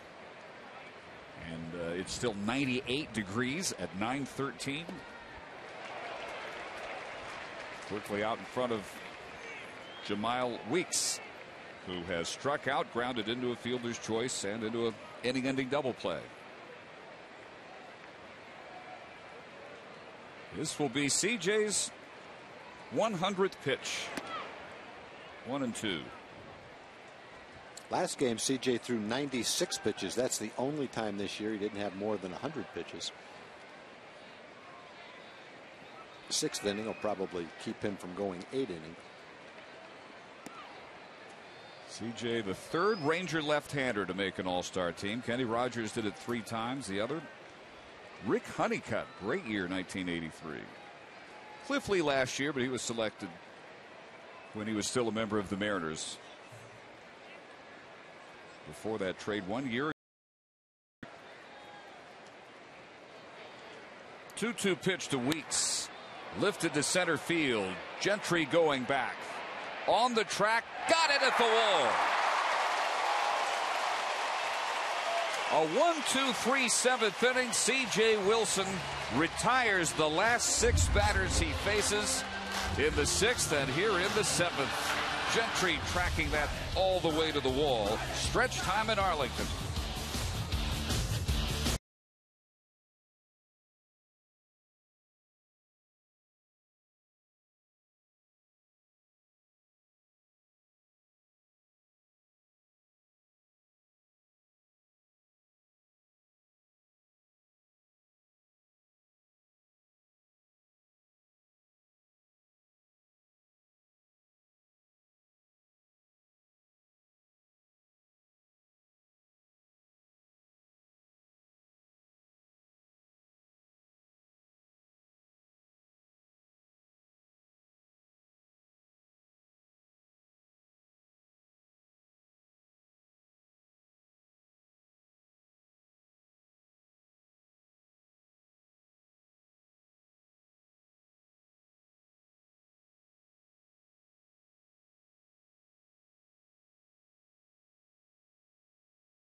TXA21 is brought to you by Toyota. Visit buyatoyota.com today. Toyota, moving forward. Well, C.J. Wilson took them out. It was 105 degrees, the hottest game opening temperature in the history of Rangers Ballpark. And he has thrown 7 innings.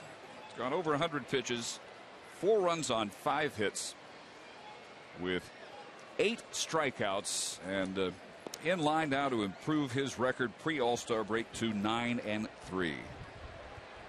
With the A's down to their last 6 outs, and the third pitcher of the game, Michael Wirtz, taking over here in the 7th.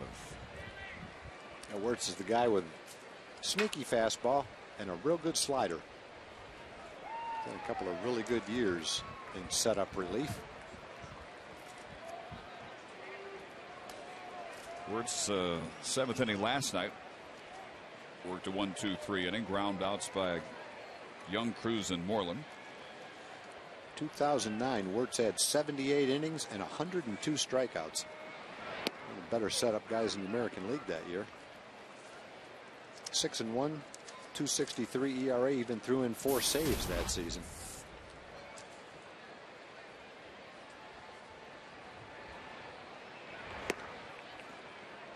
Cruz tonight reaching only on a walk in the 3rd. He then stole 2nd and ended the inning at 3rd base.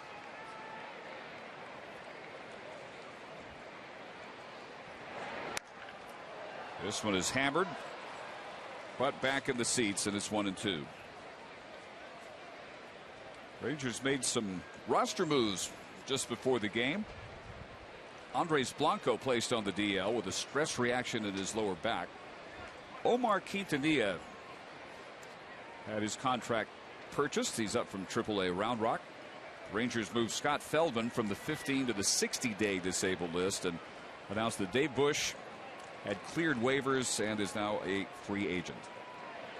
Quintanilla had been playing shortstop in AAA, and he was really hot last week or so. That was a nice promotion for him. He's got extensive big league service time. There's Omar.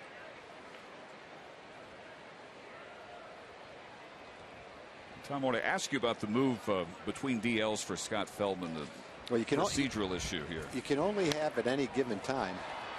So Nelly's going to pop up to center field. 40 men on your major league roster. Of course, you can have 25 on the regular season roster, 40 total. But when a guy is on the 60-day disabled list, he doesn't count on the 40-man roster. Quintanilla wasn't on the 40-man roster, so to make room, they put Scott on the 60-day disabled list. That created the spot for Quintanilla. And Scott has already been on the disabled list for 60 days. So just like he was eligible to come off it before, he still is eligible to come off it now. He's just been moved to a different list to open up a roster spot. Strike one to Mike Napoli. Big night began with a first inning grand slam, capping a 5-run opening salvo against Gio Gonzalez. He is fly to right. Last time up he doubled, and Torrealba singled him home. So Feldman can still be activated at any point, and he has been stretched out as a starter in his rehab outings in the minors. What will really be interesting coming out of the break is the role that Derek Holland will play after his brilliant shutout last night. Really, all we know is that Alexio Gondo will not pitch until the 19th, the first of the 3-game series at Anaheim against the Angels. So he'll have a 12-day break between starts by then.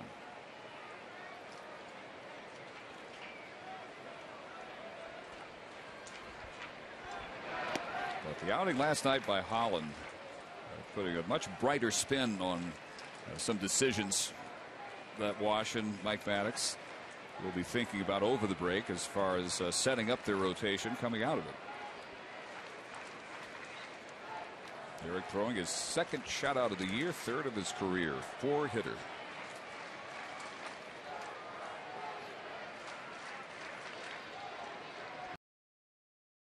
Two-two pitch to Napoli.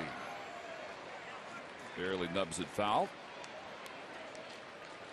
That game last night by Derek, the Rangers' 4th complete game shutout this year. Only the Angels have more in either league. They've thrown 5.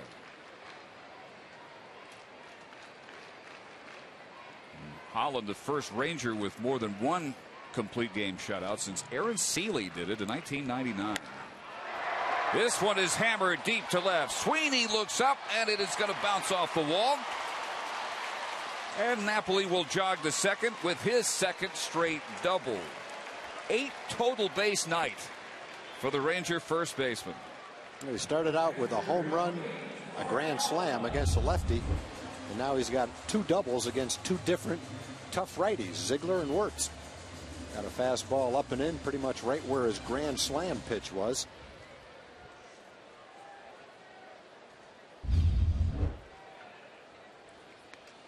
One out, Napoli scoring position. Torrealba will be the batter. He has walked, struck out, and singled in Napoli.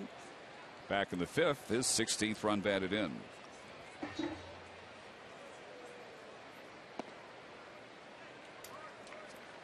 Tom, do you remember the hottest game you ever played at the old stadium? The thing that I think most people probably remember about the hottest games there is how big the scoreboard thermometer was in right field. It was just glaring down at you. I don't think anyone ever knew for sure how accurate that was. The rumor was that the Rangers would jack up the temperature occasionally to demoralize the other team.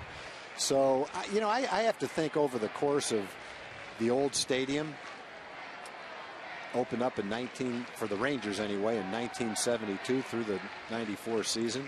There had to be some games where it was something similar to 104, 5 or 6. I can't remember though. I know the record that you talked about was for this stadium. Not sure what the record was in the other stadium. I'd have to say it was something similar to that though. Does a game or two just stand out as just the most challenging circumstances? Not at home. Not at home in Texas because there's so many that are almost the same. The one game that stands out for me was a game in Kansas City where it was probably 95 or 100 degrees. It was also humid, and the turf was so hot that you had to move around because, you know, we wore metal spikes. And there was almost every inning after the 3rd or 4th inning when we came off the field, we just stuck our feet in buckets of ice right with your spikes on. It didn't even matter. Obviously, it slowed you down a little bit and made the leather get heavy, but your feet were burning so badly. It almost felt like if you're at the pool and it's been really hot and you're in your bare feet and you have to move around to keep from burning your feet. That's the way it felt in the turf that day in Kansas City. And so you had kind of ammonia water on the top of your head, your feet in ice buckets just to get through that one particular game. That's the hottest game that I remember. Well, Torrealba strikes out. 2nd out for Wirtz.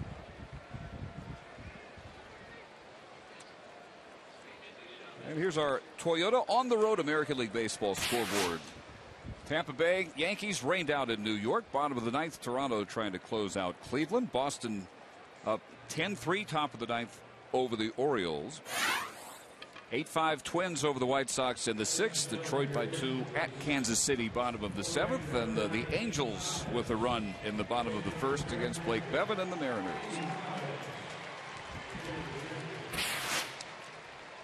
And out comes Bob Melvin.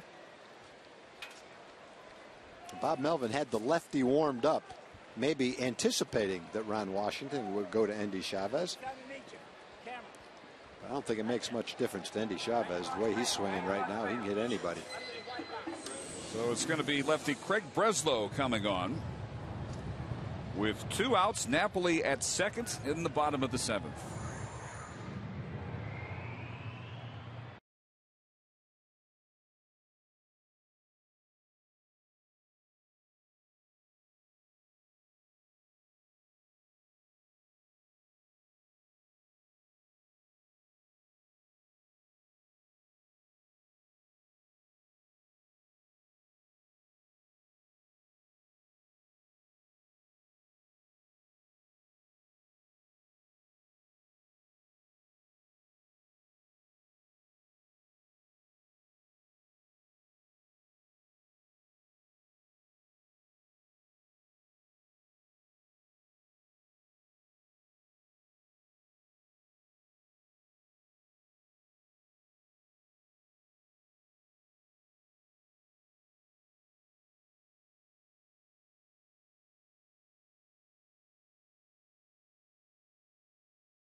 savings up to 44%.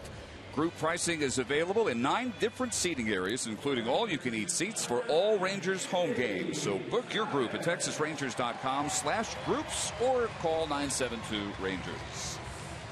And Dave, going to the left-hand pitcher really doesn't give them a big advantage over Endy Chavez. He's 8 for 15, 533 so far against left-handed pitching this year.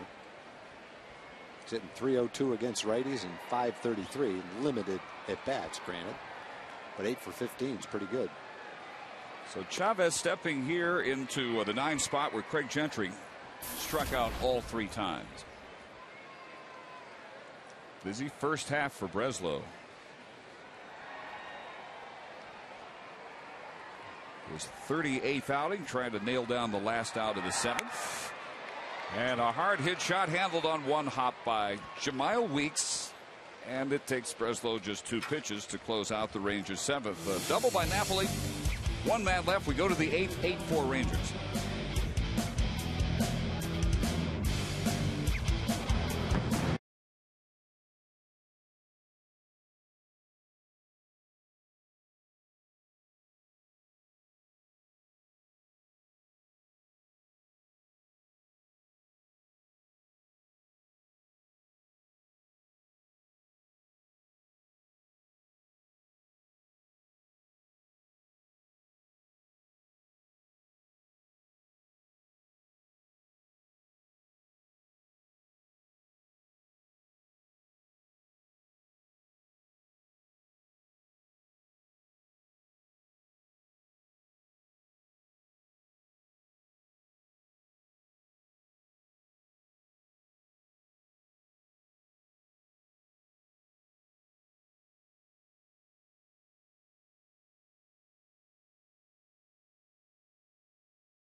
Flashback moment. Mike Napoli, with the bases loaded in the first inning, sent his 3rd career grand slam into the seats. Next inning, leading off, Ian Kinsler, 390 feet, home run number 13. And then 2 outs later, Adrian Beltre following suit, 379 feet, number 17 on the year. And the Rangers had jumped out to a 7-1 lead. For great deals, go to shophonda.com. Now it's Tommy Hunter comes on to the 8th inning. And he's got DeJesus, Crisp, and Willingham. Tommy tonight, Tom, more in the late inning role that the Rangers envisioned him taking over after they activated him off the DL. Yeah, it would seem that that's what they're hoping to do, use him in the late inning role. I think with a 4-run lead, he gets the 8th inning today. 1-run lead, maybe it's Mark Lowe. That could be a good role for Tommy. He's shown that in short stints, he is higher. He throws strikes. He's got a good breaking ball for another pitch. And there it is. I'd say that one worked pretty good to DeJesus. That could be a good role for Tommy. You know, as the next couple of weeks unfold, if Mark Lowe is continuing to develop as a late inning guy and Tommy Hunter's throwing the ball 93 to 95 miles an hour, getting people out late in the game, then maybe you don't need to go out and trade significant prospects for a late inning guy unless it's the right guy. Maybe you can be choosy. If you can't get the right guy, maybe the guys you've got are better than what's available, in which case hang on to your prospects. Well, C.J. Wilson tonight 7 innings, 4 runs on 5 hits. He struck out, walked 3, and threw 102 pitches, 63 for strikes. As the temperature began at 105 and dropped down to 98 as he finished up his 7th inning. So in line to win his 9th of the year. And the other pitch that Tommy's developing is a cutter that gives him a harder breaking ball. And so if his fastball continues to stay 93 to 95, the cutter comes along to go with his curveball. They got a pretty good repertoire of pitches to get hitters out late in the ball game. And really, how many teams have what really can be looked at as a luxury? Tommy Hunter started last year 8-0, went 13-4 in the regular season. Well, it takes the development of Alexi Ogando, Matt Harrison, and the type of starting staff that allows you to use Tommy in that role. I don't know how aggressive he was in that at bat to Coco Crisp. He threw a couple of cutters, a curveball to go to 3-1, and then ended up walking him. So as a late inning guy, you don't really come in and throw like a starting pitcher. You come in, go hard, get him out quickly. You don't have to use all your pitches to all the hitters right now, especially with a 4-run lead. So here's Josh Willingham. Crisp at first base, 25 stolen bases. Willingham tonight has struck out, singled, and doubled in a run in the 6th. Team high 43rd run batted in. There's the cutter for a strike at 90 miles an hour. Just a little variation of the fastball. Make it go away from the hitter. In this case, maybe an inch or two. Just enough to give it some good movement away from the right-hand hitter. Mark Lowe now begins to throw in the Ranger pen. For a double play ball here, grounded foul. Before this week, Tommy Hunter had made 1 major league appearance out of the bullpen, and it was the end of last year as the Rangers were setting up their rotation to go into the playoffs. Tuesday got the win against Baltimore, his first career relief victory. Working through the 7th inning in that game.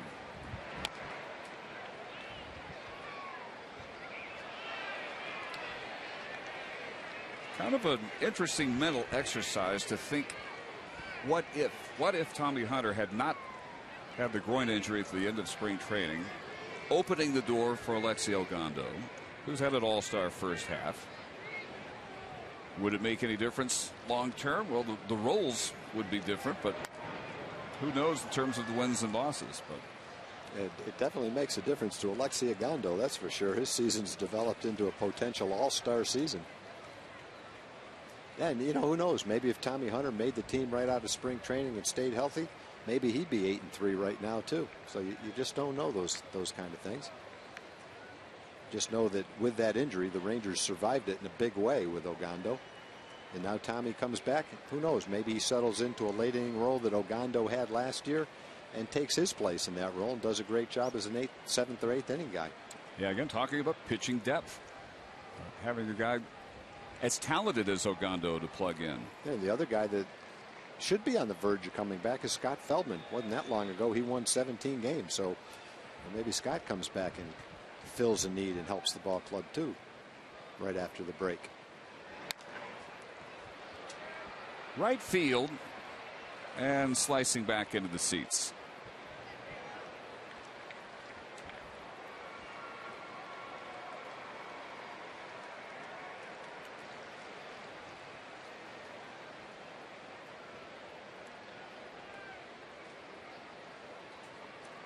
Hunter out of Indianapolis and the University of Alabama. A lot of closing experience in his amateur days. Cape Cod League, Team USA. Worked really hard with a couple of setbacks after the initial injury in the spring to make it back.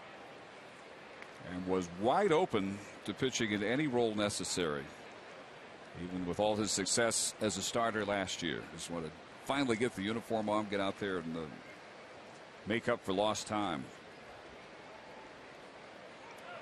There goes the runner, and the throw off the glove of Kinsler, but Andrews will chase it down as Willingham strikes out. And Chris gets his 26th stolen base. There's a memorial fund that you can contribute to in honor of Shannon Stone, the Brownwood firefighter who lost his life falling over the railing out in left field last night. And you can contribute at the Rangers Foundation kiosk here at the ballpark, at any Metroplex Plains Capital Bank, or online at texasrangers.com/fund. The reason that the flags are at half-mast, the reason that today was really a very somber day for anybody associated with the Rangers franchise. A moment of silence observed before the game. Players on both teams wearing black ribbons honoring the memory of Shannon Stone. So hopefully you'll consider that well, and if you can make a contribution. Hunter here in the 8th, 2 strikeouts in between the walk to Crisp. Now at second base for Scott Sizemore, and he looks at strike 1. We talked about a cutter, talked about a good fastball, curveball. He also throws a slider, so he's got a starting pitcher's repertoire of pitches that he can go to. There's the cutter again. That's a good pitch for him. He's really got that pitch working tonight.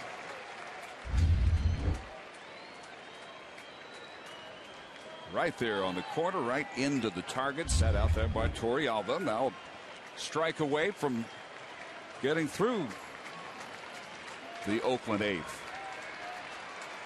This would be his 18th pitch. 95-mile-an-hour fastball as his 18th pitch. The other thing it looks like Tommy can do is he can be durable out there. You can pitch him frequently, and he's done that since he's got to the big leagues. He had that 60 or 70 pitch outing, and since then he's pitched pretty frequently late in the ball game too.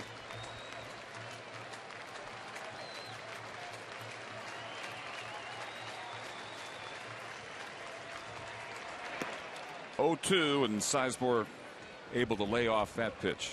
That was his slider, and that breaks a little bit more than the cutter and goes down a little bit more than the cutter. Kind of halfway between the cutter and a curveball.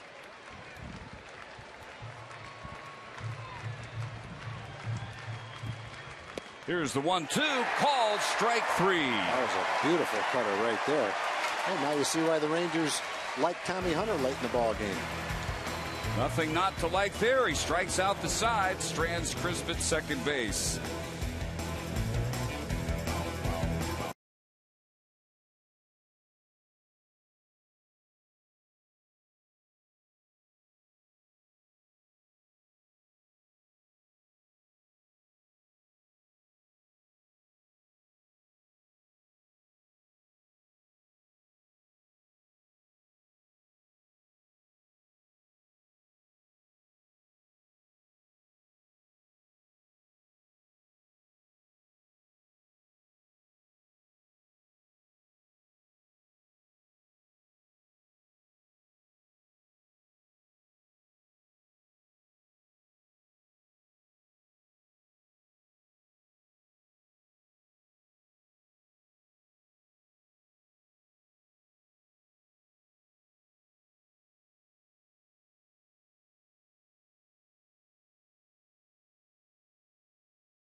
2021 North Texas Honda Dealer of the game is Rusty Wallace Honda. Log on to rustywallace.com.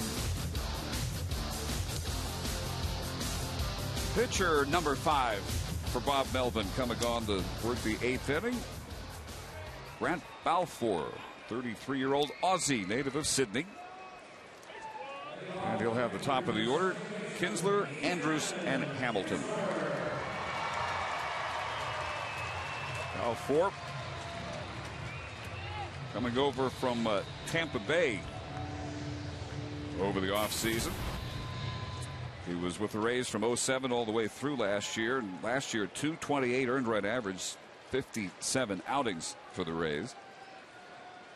And excellent numbers again in the busy first half. Yeah, he was one of those setup relievers who really benefited from the marketplace in the offseason last year. There was 7 or 8 of them who got probably a little bit longer contract than they might normally get for a lot more money than they might normally get. Balfour played that year with the Rays into a nice contract with the A's, and other than his time on the disabled list, it's been a good time for him so far. He's pitching well again. Joaquin Benoit started the dominoes falling for the middle relievers, setup relievers. Signed that big $16 million 3-year contract with the Tigers.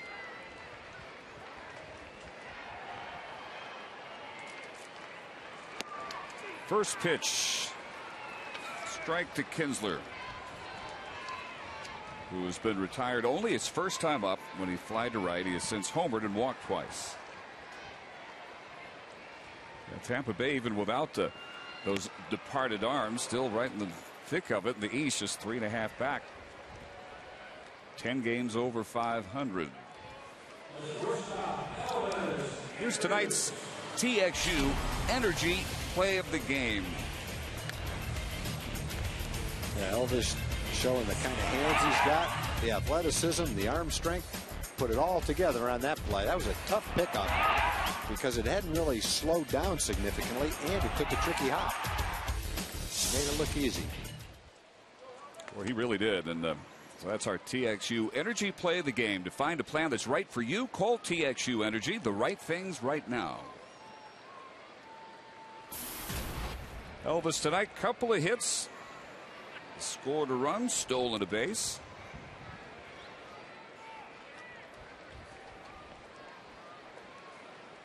Mariners and the Angels now into the 3rd inning, with LA still leading 1-0.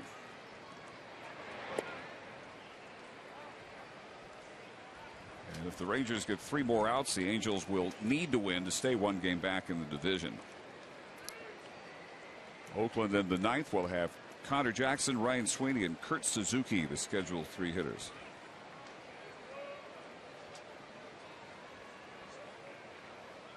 And Neftali Feliz now throwing in the Ranger pen. 2-1 to Elvis. Rangers 3 outs away from tying their longest winning streak of the year, which was 5 the first week of June. Chance to get 8 games over 500. Even the season series with the A's at 4 wins apiece. Oakland this year, at least in the offseason, a lot like the Mariners last year. They were a lot of people's trendy picks. People who saw the great pitching staff, and they haven't disappointed. And then saw some bats added, like Hideki Matsui. But Seattle last year didn't stay trendy for very long, and neither have the A's this year. 3-2 now to Elvis.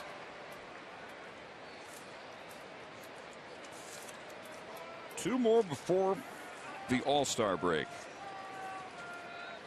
Rangers will have a chance to go into that break. Double-digit number of games above 500. Long run slide by De Jesus. It's a foul ball. Don't forget, tomorrow night back on Fox Sports Southwest, 7 o'clock. Colby Lewis against Brandon McCarthy.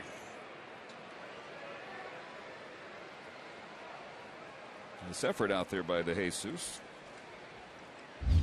McCarthy with the A's has had a turn on the DL, which happened all too often for Brandon and the entire Ranger franchise while he was here. He's pitched better than his 1-5 record. Liner to right. De Jesus is there for this one.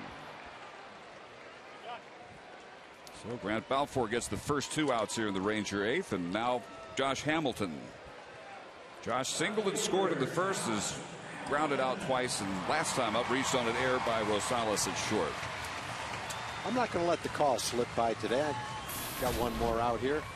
I'm going to give the call right here. I'd almost forgotten you offered the call. I know. You could have gotten away with it. I wouldn't have called you on it. Nope. I don't want to leave the call on the bench. You get one, you might as well take it.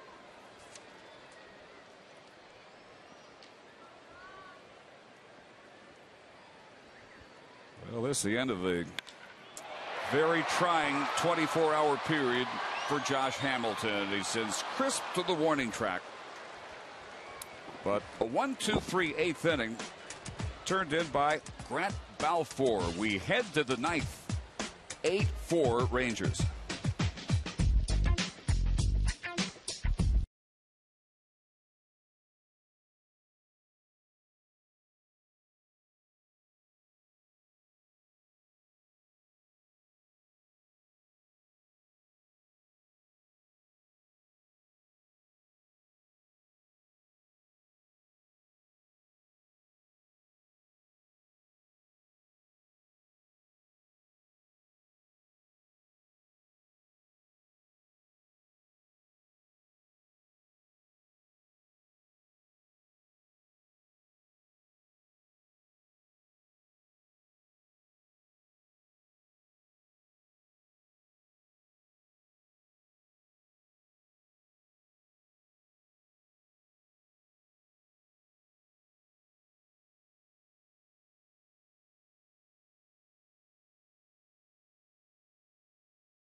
Games here tomorrow night and Sunday afternoon. Please be aware of construction on Highway 360 at Division Street in Arlington beginning tonight at 11:45 and lasting through late Sunday night. Traffic will be reduced to 1 lane northbound and southbound. TxDOT and City of Arlington officials ask that motorists seek alternative routes with that construction going on. For more information, you can log on to keep360moving.com. But by all means, you may have to leave a little bit early, come on out and watch the Rangers head into the All-Star break, trying to keep this momentum going. And it's going to be a 9th inning opportunity for Neftali Feliz, who is in now for the 6th time in the last 12 games, but for the first time in 3 games since he got his 17th save of the year Tuesday against Baltimore. Tommy Hunter, 1 inning in relief of C.J. Wilson, struck out the side. Around to walk to Coco Crisp. And Feliz guns a fastball in on Jackson, who is 0 for 3. Connor now in an 0 for 18 slump. He makes an out here. It ties the longest hitless stretch of his career. And lays off the Feliz slider there, ball and a strike.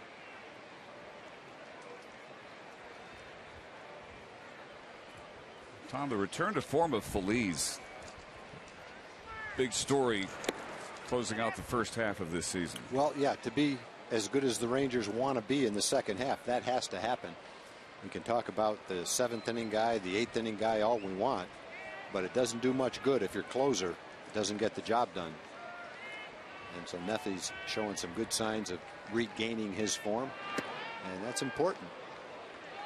Setup man doesn't have much value if the closer's not coming in and getting the saves. Top strike one, and now he's thrown 3 straight balls. Yeah, it was behind Jackson, now 3-1.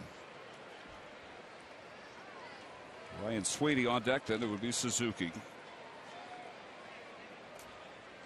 The Rangers tonight, 8 runs on 10 hits, another errorless game so far. And that is outside, a leadoff walk. So Jackson aboard for Sweeney, and absolutely the last thing Ron Washington or any manager wants to see here with a 4-run lead. Mike Maddox out after just the first at bat. Sweeney 0 for 3 tonight with 2 strikeouts. I think that time Mike just went out and said, hey, Neffy, don't do that again.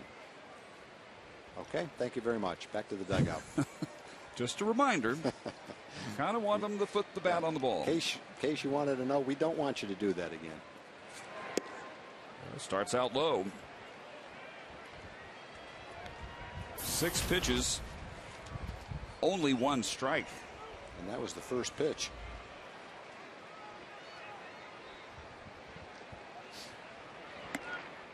That is in there at 96. This outfield alignment against Ryan Sweeney has swung around to the opposite field as I can remember. Well, Sweeney's a big guy, good looking athlete. But one thing he hasn't done yet is hit for much power.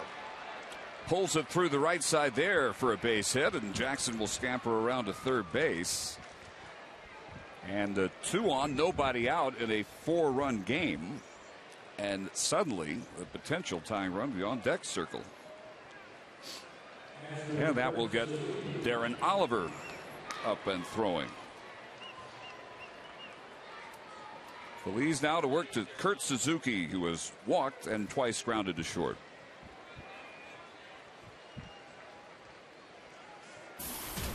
Feliz off the last 3 nights.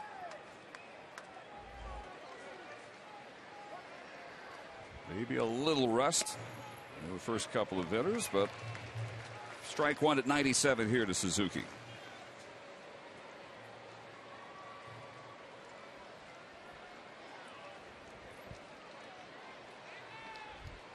That single by Sweeney, only the 6th hit off Ranger pitching tonight. Able to hold up on that one.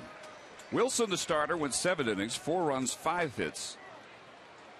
Struck out 8, walked 3, and lasted 102 pitches in the record-setting heat tonight at the ballpark.